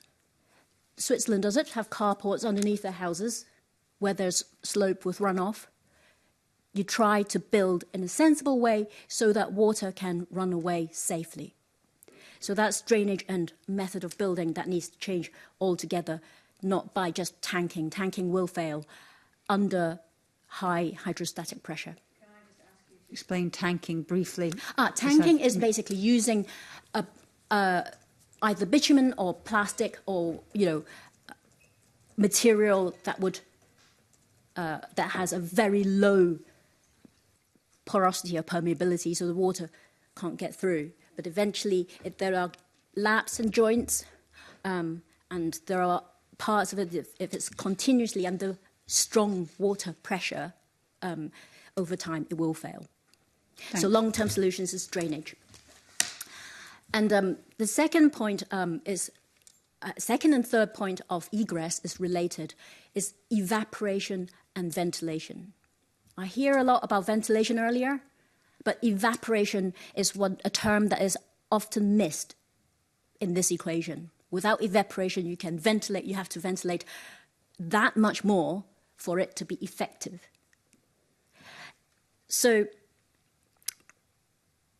obviously we know about ventilation, about vents, and trickle vents were all mechanical extract. Evaporation has to do with temperature. So the simple fact of physics is that air can hold a lot of moisture when it's hot. But when it cools down, the ability to hold that moisture decreases. So that's why condensation occurs. It crosses what we call the dew point. The holding capacity reduces and it condenses. So when we talk about mold, it's also a critical understanding that mold develops when it's both damp and cold. Mold spores love 13 degrees-ish, roughly, approximately, and 80 to 83% relative humidity. That is the critical surface condition that the mold growth is likely. So if your wall temperature is also likely to be lower than where your thermostat is or where your internal room temperature is. If you go and measure a corner of this room, it would be lower than where we're sitting now. So where your thermostat is may not be regulating the entirety of the home, and certainly not towards certain surfaces. And so while some people might think they're heating the homes to 18 degrees, there are certain corners that might be at 13 degrees where mold would like. So as you can see, there is this very complex play between liquid and vapor moisture, as well as its directly proportional effect on heating and ability to heat your homes have on the contributions to damp and mold.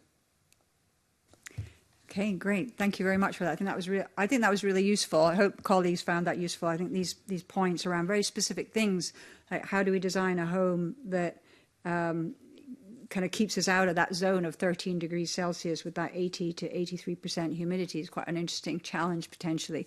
But so now we're going to get into some of our other questions. So I'd be interested, and Peter, feel free to come in on this one as well, but I'd be interested to hear if you've got any views on how you see landlords in Scotland are currently addressing damp and mould in properties that they own. Are there any good examples of practice, or are there other approaches that could be being taken to deal with the problem?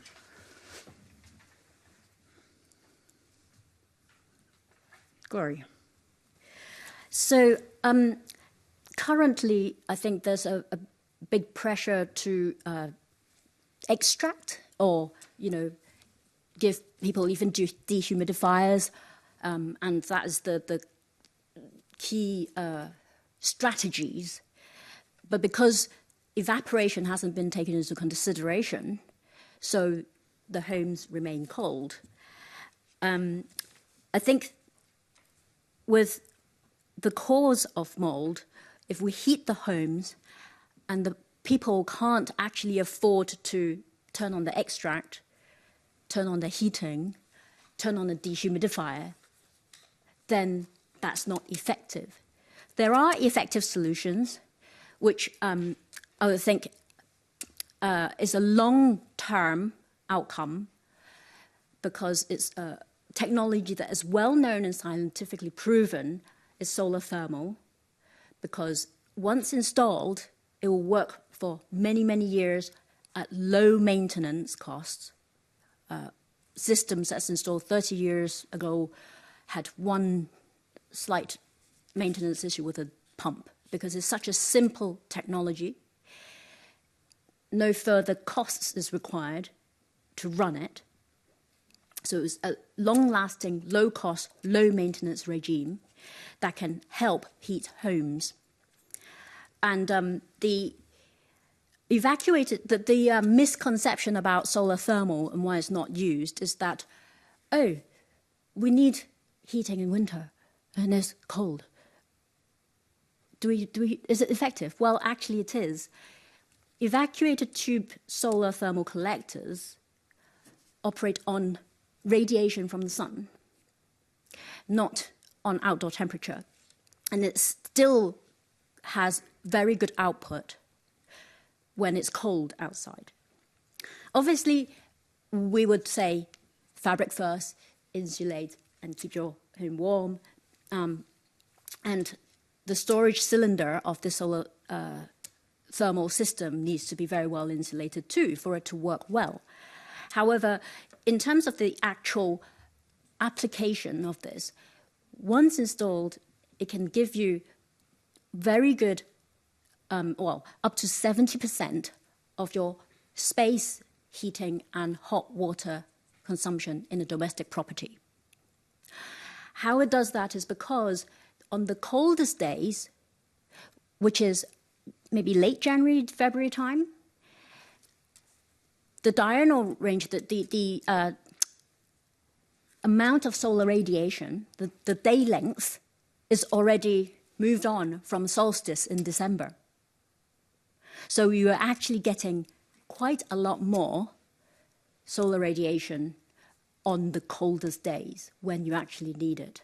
And the monitored results has tested that the temperature of the solar thermal store has risen by approximately 15 degrees already from December time by the coldest days. This ends up being that the coldest days are of -2 degrees or whatever it is. This thermal store has a temperature of 30 to 50 degrees Celsius. So if you needed to heat that little bit more to get it up to 70 for your heating, you're not starting at 3 degrees, right? So it's a big leg up, even if it's not completely heating you absolutely, 100% of the time. And also finally, what I want to say about this is that the effectiveness of it is also to do with clear skies. The coldest days are normally clear skies, and the days that are cloudy tends to be warmer because we have cloud cover. So a little bit of the scientific myth busting, I suppose, why solar thermal would still work in cold countries. And I can provide you with references and the case studies and books that support all this research. Great, thank you very much. So solar thermal could be a good direction of travel in terms of a good example of best practice. I see Peter wants to come in. Thank you, Convener. Good morning, members. You asked whether there were good examples. And unfortunately, I can think of plenty of bad examples, but very few good ones. One of the principal problems is that whilst the science is well understood, the effectiveness of solutions where implemented is not nearly as well studied. No battle plan survives first engagement, and alas, that is the way with technology as well. There is not nearly enough post-occupation evaluation undertaken in Scotland, or indeed the wider UK, to allow us to ensure that we are delivering the right solutions for the right tenants, for the right occupiers. We need tenant-focused solutions. We need the right tools in the right place to help people. Contractors tend towards a one-size-fits-all solution, as you've heard from Gloria this morning. But as you've also heard from Gloria, the technical challenges are very complex and require a very great deal of skill to deliver.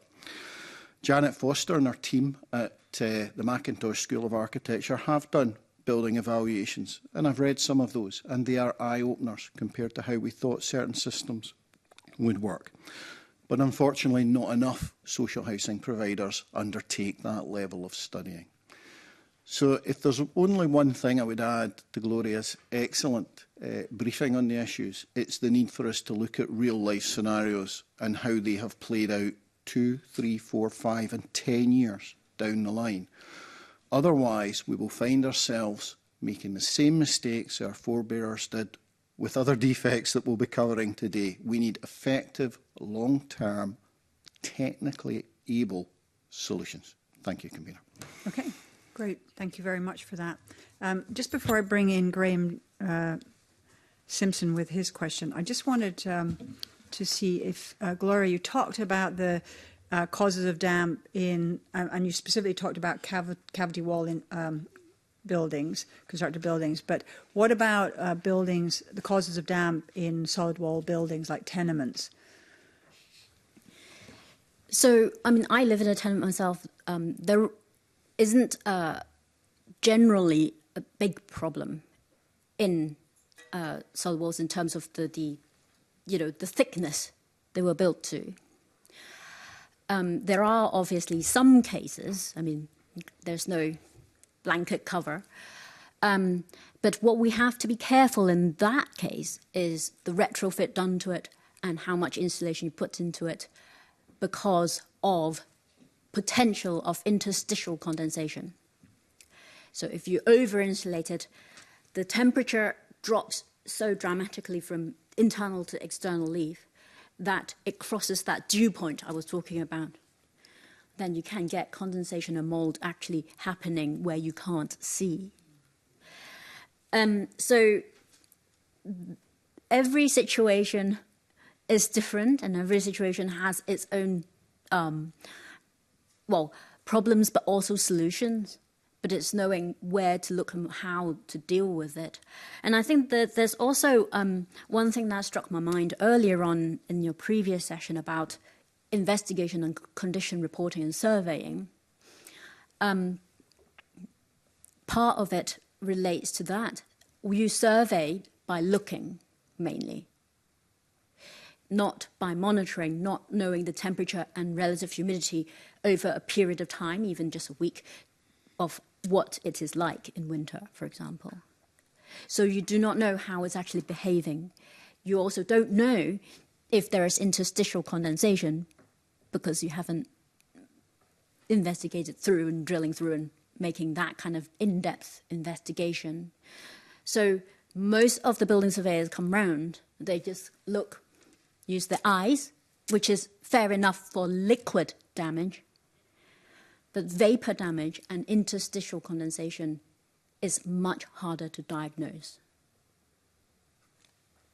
Great, thank you very much for that. Graham, come on in. Yeah, thanks very much. I mean, this is so interesting. I think we need to be careful when we're talking about tenements, by the way, that we don't think automatically it's just old buildings. It's not.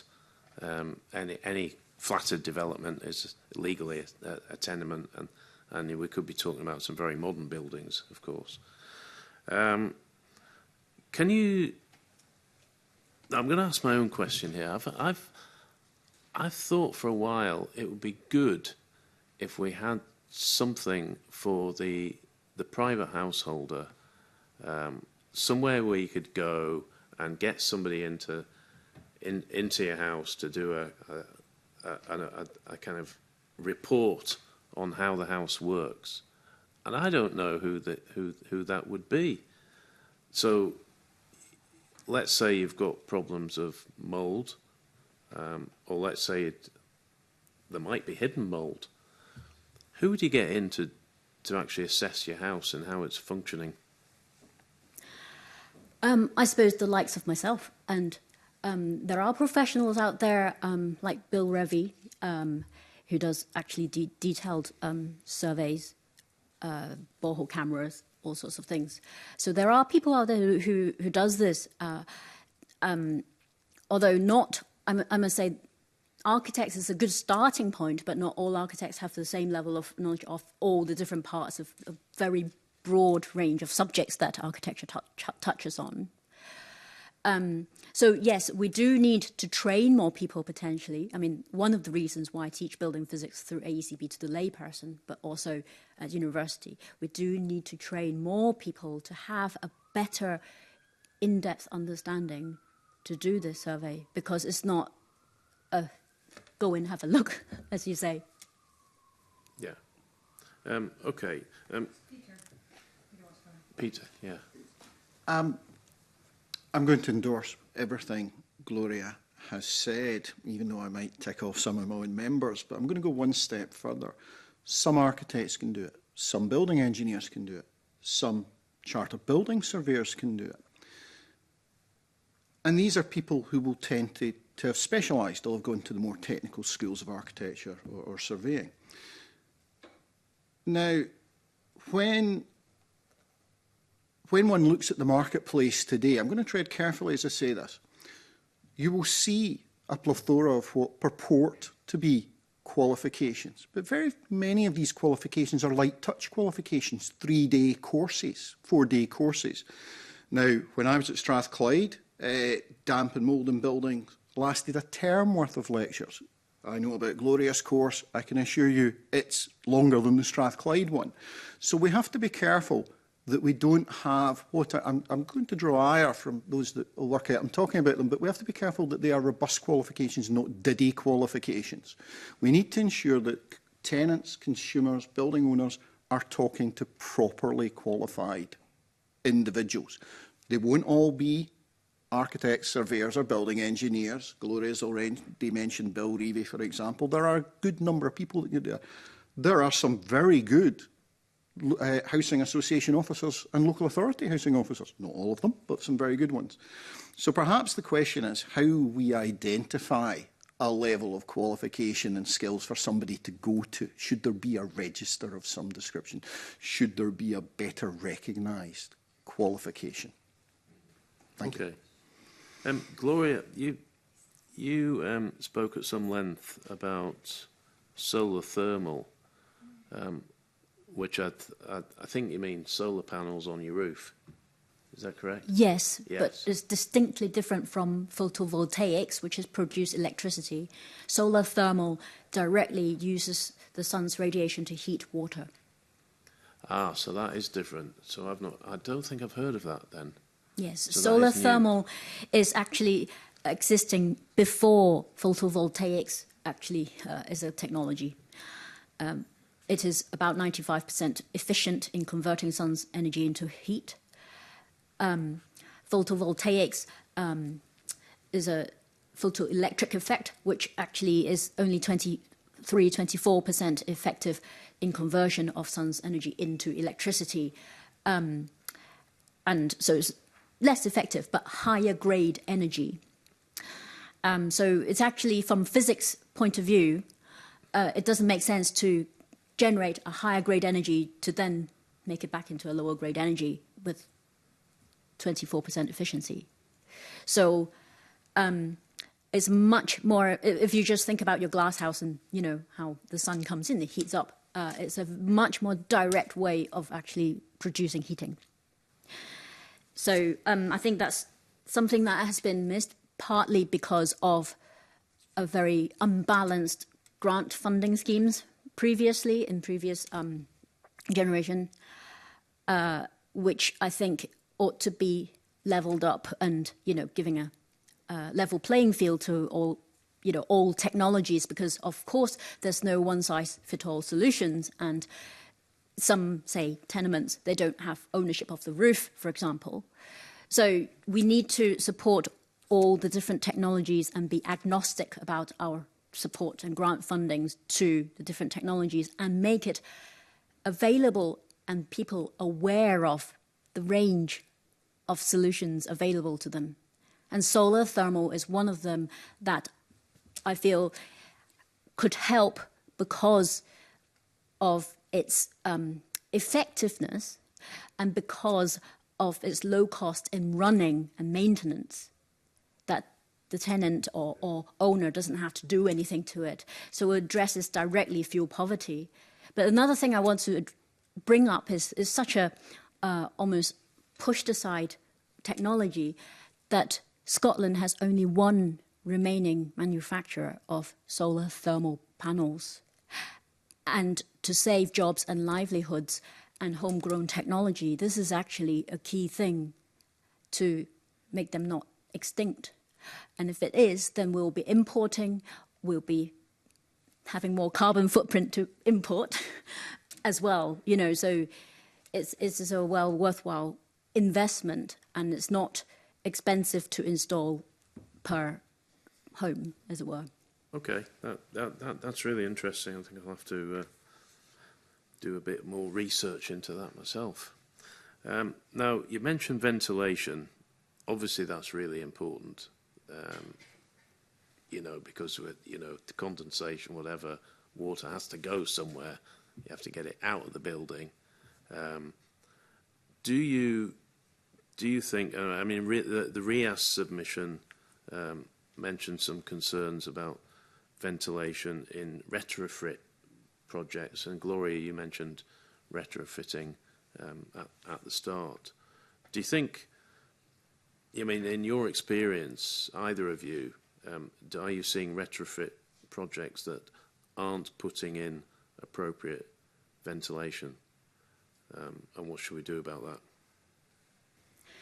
So there are some that are done well and some that are done not so well. It is very difficult to, I guess, get it right in legislation, in fact. So there is this HEMAC network, actually, Health Effects of Modern Airtight Construction Network, led by the Mackintosh Environmental Architectural Unit, Research Unit in Glasgow School of Art and University of Aberdeen.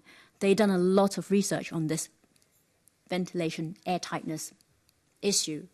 When you make a home really airtight, you then have to put in what we call MVHR, mechanical ventilation with heat recovery. They're very good units, no doubt about that, and they work. But they run on electricity, they need filters changed. So if someone is in fuel poverty, someone who doesn't know how the machine works, they will both turn it off or not know to change the filter, and it starts to fail. So there could be well-intended measures for ventilation. There could be well-intended extract fans or trickle vents in the legislation that doesn't necessarily, in practice, turn into effective ventilation. Okay, I get that. So if we're talking about something like, if you build something to like passive house standard, then the person living in that property needs to know how the property works, basically. So they almost need an instruction manual, and they need to follow those instructions, is what you're saying. Exactly. You know, I don't know, if you fly an aeroplane, there will be a manual of all the parts, every single engine change, every single, you know, oil change and everything detailed, right? Why don't we have that for buildings? You can move into a home and have no idea how to operate any part of it. That shouldn't be the case. But that still doesn't remove the fact that if you are unable to pay for your heating, your electricity, you are just going to turn off your extract fan or your MVHR. Okay. You want to come in? I'm going to take a slightly different slant on that from Gloria, because if you gave me an instruction manual for a plane, I still wouldn't be able to fly the thing. I think we've got to be very careful. Systems can become very complex very quickly, and that can place a significant burden on any occupier. So if we take Passive House or Passive House equivalent, that's a very good system. It's a very high-end system that works very well for some people, but it won't work for all people. For other people, there are other solutions that might be more robust.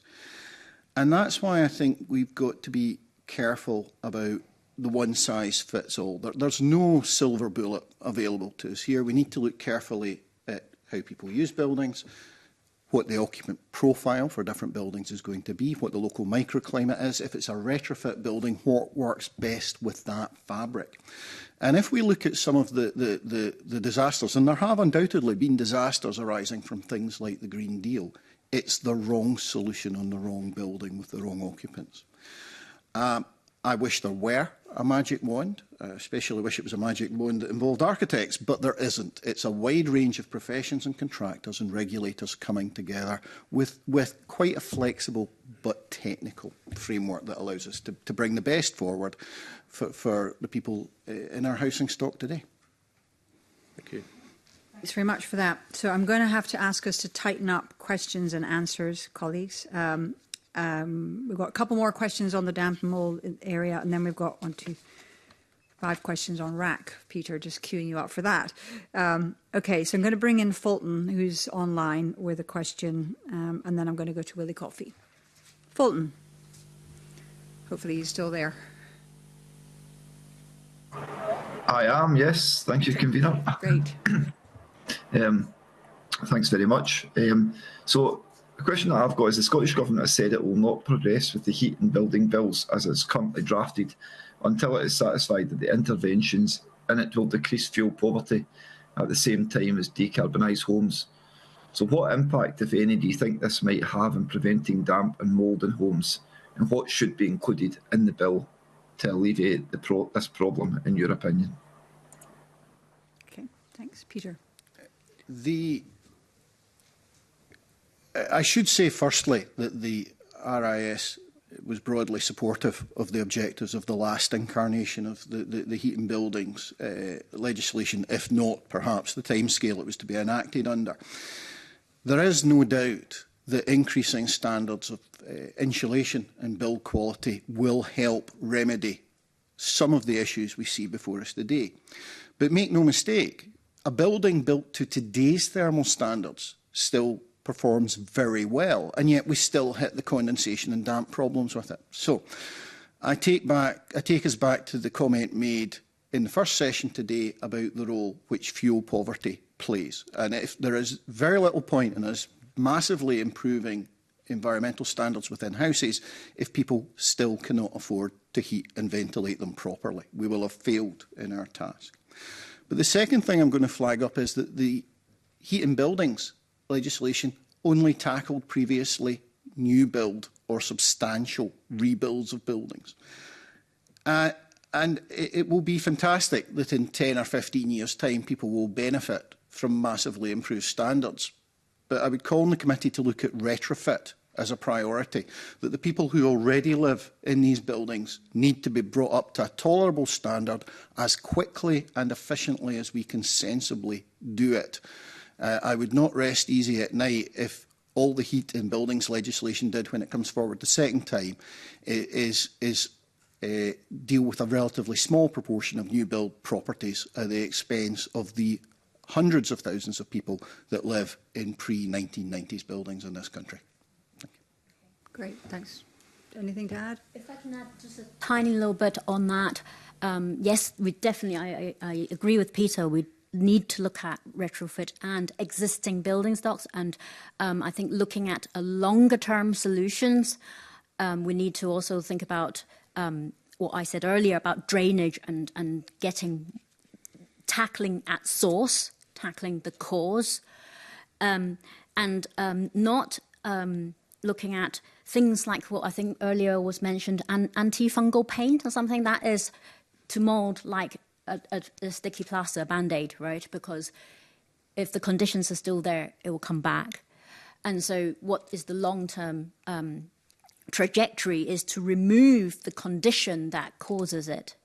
So remove the sources of moisture, remove any ingress and the conditions. So I don't think that long-term view is completely embedded within the legislation, especially looking at the whole housing stock that already exists.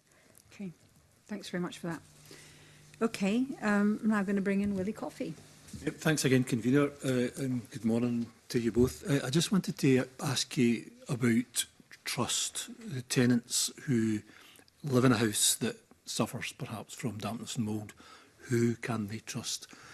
My whole experience as an elected member is littered with examples of council officials turning up and blaming the tenants for the lifestyle that they lead in the house as being the principal cause of dampness and mould and so on, and that's been going on for years. And you may have heard a wee bit of the discussion at the previous panel about who can we trust to tell us the truth about the condition of our house. So do you have a view on that? Who should that be? Should it be some kind of independent panel of experts that we've also talked about, so that tenants can both understand what's being said to them and they can trust what's being said to repair their houses? Peter. Thank you very much, Willie. First of all, I should probably do it the quickest declaration of conflict, in that I do act as an expert witness in cases involving dampness, and indeed some Willie are in your constituency. Look, there are some very good housing officers that understand the issues, and there are some officers who do not understand the issues.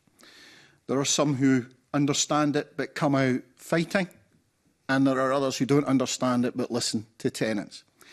It can take weeks to work out what's causing damp in a building, right? So I think it takes us back to capacity building in the sector. Indeed, one of your constituents I can think of was spoken to in exactly those terms by a council housing officer. And it did nothing to build bridges. I've seen other cases where they go the mile. And I think that takes us back to what is the qualification that's required. If we knew that every social landlord or local authority had a couple of people that were qualified, properly qualified, and understood how to look at it, I would be a lot happier. It should not take a tenant having to go to an expert witness and part with somewhere north of £5,000 in cash to get an accurate diagnosis of their building. Whether that's a central resource that local authorities share for the difficult cases, that's perhaps a discussion to have with building standards and labs. But I think there is a gap in, when I call it the market, I don't mean it in any commercial sense. There is a gap in the capacity within the sector, and we need to look at how we can fill that gap. Peter, Gloria, how do we get that public trust to be perhaps more established, so that people can be assured that what they're being told about the condition of their house is correct and accurate? I think it's actually tied with what Peter said earlier about, oh, I don't actually want that manual to fly my building. Because more and more I'm looking into keeping it simple. How I design. My research is actually about using materials on surface finishes to modulate indoor humidity, right? I want to use the simplest, effective methods to help with doing this without the gadgets, without the switches, without touching it. And if we can find those methodologies and solutions that people can apply, then the problem will be solved without having to point a finger, right? If the homes are heated without, gadgetry, as it were, that takes maintenance and costs and all of that, that would hit home, and people will suddenly go, oh, right, it's fixed. So only when the problem is removed from source can we build that trust. And trust comes slowly. It's not a light switch. It doesn't, flip. So you have to do a number of buildings well to demonstrate that you have the knowledge, hopefully I can provide you with, and gain that trust by doing it well a number of times, so that people know that there is a solution, and there is. Okay, thanks for that. So just before we move into the RAC area, I just wanted, something that's coming up in my mind is could we, because we've got, so Gloria, you talked about floodplains, that we build on floodplains. Also, if we've got a slope and we're building too close to it, I think in my region, the Highlands and Islands, we've got a lot of peatland, and I'm seeing brand new housing estates being rolled out across peatland. I wonder, is it possible to, if we start to identify damp and mold, could we map it? Is there a map that's beginning to appear that shows us where damp and mold is appearing? And obviously we could go to the obvious places like the things I've just mentioned. and see a pattern across Scotland where we do have that problem, and somehow map it and look at tackling it in a more proactive manner by really recognising that where developers are bringing forward land might not be the appropriate. That's one part of it. And then the other bit would be then going forward, making sure we're not bringing forward those pieces of land for housing developments, or we're making sure, like you talked about, building on stilts, that we're actually doing the right, making sure that planners are approving the right, or building standards are approving the right type of design intervention for that place. So something there about mapping it, really seeing where damp and mould patterns are across Scotland. Is there something like that going on, or is that something that would be useful to do? Possibly useful, but I don't think there is much funding to do a lot of research in that area. A lot of the current mapping, I think I heard earlier, and also here, the number of damp and condensation surveys done is actually quite a small number. It's not, it doesn't cover the whole of Scotland. To do that kind of mapping takes considerable effort and, funding and resources to map it. And I do understand there is a housing pressure. So, as population grows, we end up having to appropriate possibly what would have been considered an appropriate land previously. So we got to get cleverer and as build on stilts or do other ways of technology to overcome them and not use the same just damp-proof coursing to stop it, because that's not going to work. So we need to understand the drainage effect and all the other things, the ways to do it. So I guess, again, it comes back to the training and capacity of, for example, the planners and understanding they are asking for flood area assessments nowadays, but whether it then transcribes to the building regulations to have a different foundation detail that building control then understands, after the planning stages, that this area ought to have a different approach, is currently actually not available in legislation, so to speak. So because there's no one size fit all, and there's no two sites the same anywhere, it is. I can see why it's actually quite hard to, whether legislate or advise, in a blanket term. Okay, I think we're going to move on to RAC, but that was helpful. And certainly, given all the difficult stories we heard earlier, I think it's good to kind of get the understanding from yourselves of direction of travel for solutions and what the government could be doing, and certainly what we can be calling on the government to be doing. So I'm going to bring in Mark Griffin with the first questions on RAC. Thanks, Commissioner. So, Peter, your organisation have called for a remediation programme for RAC on a similar basis to that which exists for Claddon. I just wonder if you could maybe expand on why you think that's necessary and how you think that could potentially operate.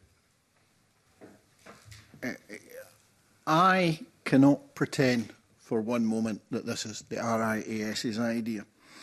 This arises entirely from the position that 18,000 people, householders, found themselves in Britain in the 70s and early 80s with precast concrete houses, Orlet and Doran houses, through no fault of their own, in a house that was unmortgageable and with repair costs that exceeded the capacity of those individuals. Now, government at that stage decided that they were in an iniquitous position and it was only fair and proper that the public purse helped them out. And it remains the view of my incorporation that that is the position that householders with RAC find themselves in today. And just as it was in the 70s, it is only right and fair that we step in nationally to help them. There is, of course, the current cladding equivalent of it, and I don't see any reason why that wouldn't work. Now, to put this in perspective, the grants provided for Doran houses were tied to income, make no mistake, but went up to 95%. They were substantial grants. I don't think, and my incorporation doesn't think, that grants of 30, 40, 50% are at all fair or appropriate for these people. They have to be substantial enough to allow them to remediate their houses, or, heaven forbid, if the houses can't be remediated, to deal with the outstanding mortgage problem. We don't even think it's a problem limited to Scotland. When we look at the houses in England that are built, and Wales, very few in Northern Ireland, but in England and Wales that are built the same way, then there is no reason why, as with PRC houses or large panel construction, if we go down that road, it can't be dealt with the same way. Our concern, Mark, is the time it has taken to produce such a solution. When I checked my diary, I last spoke to you in this 18 months ago, and as far as I can see from the perspective of my office at Rutland Square, very little progress has been made, in contrast to cladding, which is actually going at a fairly reasonable speed. But very little seems to have happened with RAC. And I think, frankly, pressure has to be put on Westminster, in as much as this is a pre-devolution matter, to expedite that process with very considerable urgency, or else we're just going to hear more stories as we did today, and people's lives will be ruined. Okay. Thanks for that. The other area that I wanted to cover was on guidance. Now, there's guidance out there that is more focused on non-domestic buildings, and I just wonder what you think the government's role is in producing guidance when it comes to RAC for domestic properties, and I'm talking about guidance on surveying, remediation, potentially demolition, that applies to both owner-occupiers and tenants, whether that's a space that the Scottish Government should be entering. I think it is. We all, well, those committee members that were in the committee at the time, remember that 18 months ago, Professor Goodyear talked us through the difficulty in ascertaining the panels, how little we knew about them. The Institute of Structural Engineers likewise talked about industry capacity. The problem is that we still do not know the level of risk involved in many of these buildings. The guidance isn't informed by sufficient in-depth research. And I think you all know my view that we have to take a precautionary approach and move forward as quickly as we can to get people out and get houses fixed. The guidance relies on the engineer or surveyor, never architects, to be able to understand complex issues. Now, when I say I can count on the fingers of one hand the number of structural engineers in Glasgow and the West I would trust to do it, you all have to remember that I don't even have a full complement of fingers, right? There are a handful of engineers and contractors that are equipped to deal with these, and that is leaving a log jam in the system. The view of my institute remains that the Health and Safety Executive and building control authorities on both sides of the border, national building control authorities, BSD in Scotland, their equivalent in England, have to step forward and publish their own guidance instead of relying on the good graces of the Institute of Structural Engineers to produce information on a voluntary basis. It's entirely inappropriate, and the time for governments, all 4 UK governments, to step in is now. Okay, thanks. My last question was just on an issue I touched on with the previous panel, where you've potentially got flats or terraced rows or semi-detached properties where one is owner-occupier, one is a tenant of a social landlord. The RAC panels cross the ownership boundary. It's impossible to remediate one side without having an impact on the other. How can government give guidance to local authorities or social landlords to get around that legal minefield so that we're not in a position where nothing happens because we just can't agree on how to manage the different and the legal complexities in ownership? Legislation and regulations already exist to allow local authority, building control authorities to step in and ensure that all owners in a block where there's a very serious defect carry out the work. Okay? They are rarely exercised because quite often a local authority is left holding the financial baby if one of the owners cannot afford to fix it.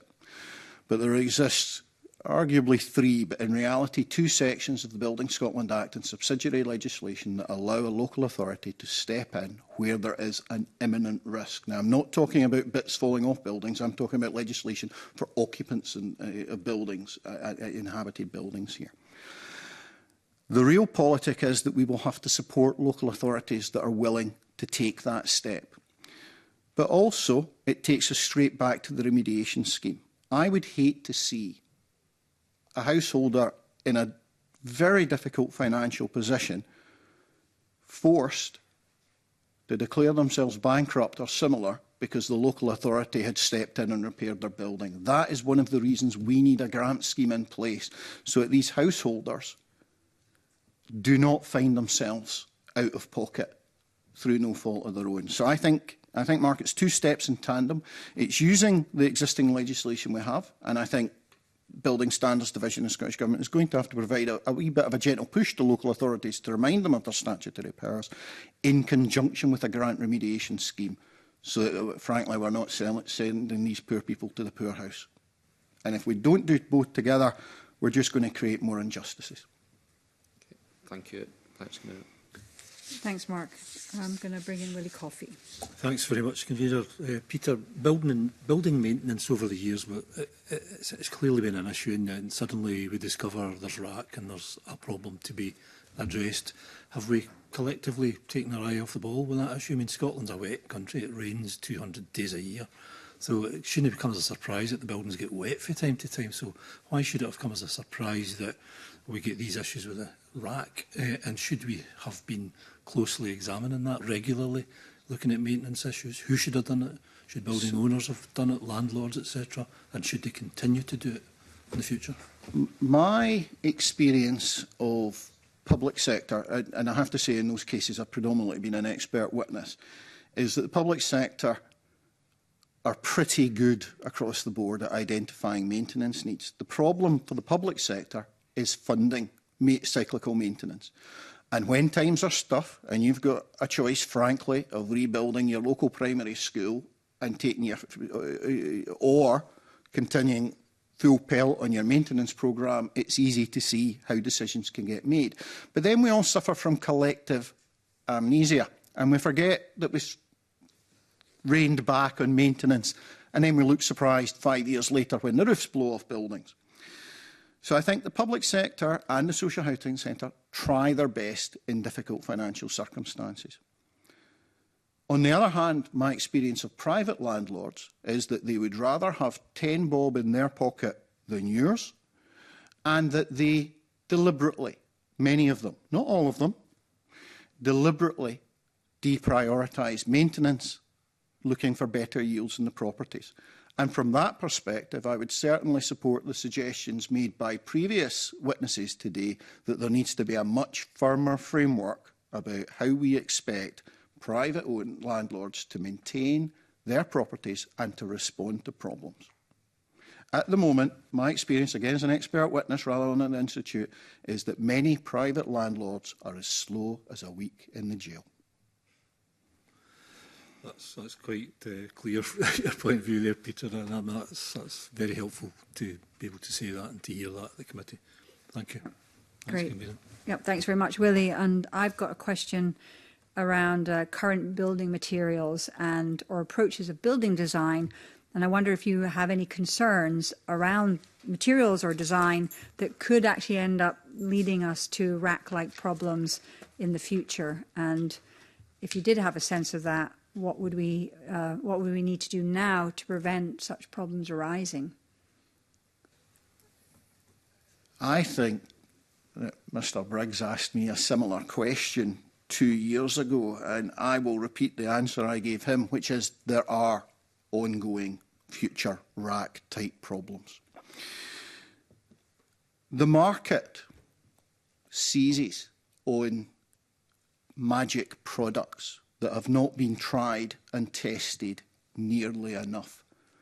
There are 600 flats in Glasgow where the entire outer envelope is 1.25 inches thick, honeycomb shell like we make past doors in schools out of with 2 millimetres in render. You can break into these buildings with a Stanley knife and a craft hammer. But that's not the only one. We see problems with cladding. Cladding's well publicised, but that's not the only one. There's ventilation, there's roofing systems, there's interior decoration. In times of financial restriction, as we are at the moment, and undoubtedly going to get worse as we look ahead, people look for these magic solutions. They are not tested adequately, they are not understood well, and we keep having to redo the same discussions every 30 years. Now, the Building Safety Act, one of the few good provisions of the Building Safety Act is the proposed construction regulator. That construction regulator, UK-wide body, significant overlap with Northern Ireland and therefore, by extension, the South, needs to be serious about what it's doing. It needs to look at a UK-wide market basis on how we're using products and how robust they are. I have to tell you that I am sufficiently concerned that the RIS has written to both ministers in England and in Scotland 3 times expressing concern at the lack of progress on the construction products regulator. And the recent suggestion that it instead be rolled into the building safety regulator gives nothing but concern to me that it will be lost further in the long grass. The former president of my sister body at the RIBA made a very good point at the Grenfell inquiry. If planes were designed the same way as buildings, not one of us would set foot in an aircraft. Instead, we have largely been at the mercy of the market and marketing people telling us about these wonder products. That has to stop, and it has to stop on a UK-wide basis with a construction products regulator that is serious about what they're doing, and then a complete change of approach so far at Westminster actually gets support from MHCLG to do so. Okay, great, thanks. So, Gloria, I've seen you want to come in, but I'm going to bring Graham in with the last question, and then you can pick up response to both. Graham. Yeah, well, I actually think Peter has probably answered what I was going to ask, and that was basically, you know, do you think there's a problem with building design, how building design and construction is regulated and managed, not just in Scotland but across the UK? And I think you've answered that. Can I go one step further than that? I think there are, now, again, I have to make a brief declaration of conflict since I'm the chair of the Scottish Architects Examination Authority. There are 2 things I'm going to say. First of all, the quality of technical education in all of the construction professions, all of them, has diminished significantly since I was a student, and my father insists on telling me that had diminished since he was a student. Gloria is unusual that we have a building physics and science expert with us today. Such individuals, and be it engineering, surveying, architecture or architectural technology, are a rare beast. And all of those schools of architecture, engineering, surveying and the professional bodies have to look long and hard at how they are equipping young professionals. But there is also a problem that design and build and associated fancies in the procurement sector have removed trained professionals from the process. So even where you have trained professionals, there is no guarantee they are deployed beyond building warrant stage in this day and age. I cannot remember the last time I saw a clerk of works on site. I certainly can't remember the last time I saw a large number of apprentices and on-site training on site. We are an industry and a sector in crisis, and it would woe betide us to ignore the warnings made about that in the Grenfell Phase 2 report. There is a need for a sea of change. Gloria, you want to come in on anything else? Just a small point to add, really, about materials and the sort of impending time bomb, as it were. We don't really, as Peter was saying, we don't really understand half the materials we're using. But also, the ones that we do understand, we're being pushed by the market, I suppose, to use them without the proper testing, and where academics have actually, for example, like the Grenfell, advised how it should be tested. The final testings that have been done on those panels are not representative of the actual fire itself. So we need to heed what research actually yield us, which is not often done enough. But also, in terms of materials themselves, now that I've spent 5 years looking at materials, the toxicity of gassing and circularity of materials, which comes into the longevity of our housing stock, is often overlooked. Because if you look at some of the historic Scotland or National Trust-owned properties where this become dilapidated and they allow it to crumble eventually, old buildings just dissolves back into nature. Our buildings now can't because of the materials we're using. It causes toxification of waters, microplastics, all that kind of thing has come into our natural systems. And so we can't actually recycle, reuse, repurpose those materials either. So there is actually an inherent problem there that we're containing all this toxicity and all this problematic materials in our building stock, which eventually will fail. There are also, because of the misunderstanding or not understanding of cavity walls, they are actually pushing for full-filled cavity walls, for example, because they have chemically treated the insulation with hydrophobic chemical, thinking that would work. Now, agreed, hydrophobic chemical would work for liquid water, but considering what I said about water vapor earlier, it will still trap water vapor. So have we really solved the problem? So do industry really understand permeability, material behavior, breaking down of materials during a fire, whether it causes cyanide or other gaseous substances being released when it degrades, when it breaks down, in all the different circumstances? That long-term view of material behavior has never actually been taken seriously enough. Okay, thanks for that. That was very helpful. I'm going to very briefly ask you then therefore, should we be, is it possible that we could roll out housing, the number of housing stock we're talking about, 110,000 by 2032, could we return to timber frame housing, timber panelled housing? Could we return to what you're saying, a type of housing construction that could eventually dissolve into nature because of the materials? There are natural materials like wood fibre insulation, hemp insulation. There's a new hemp insulation factory just started in the Borders. There are solutions that use natural materials that are effective, that can produce good, safe, healthy buildings. So I'm hoping that, I can offer that knowledge and point you to the right professors who can give you also good knowledge based on science that will give you good solutions that we can trust and know that it will work. Okay, thanks very much for that. That's brought us to the end of our questions.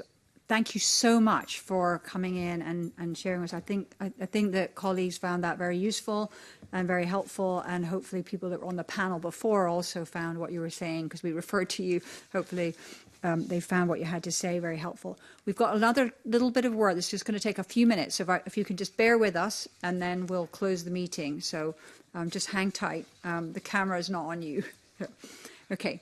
The next item on our agenda today is to consider the following negative instrument, which is Council Tax Exempt Dwellings Scotland Amendment Order 2025, which is SSI 2025/56.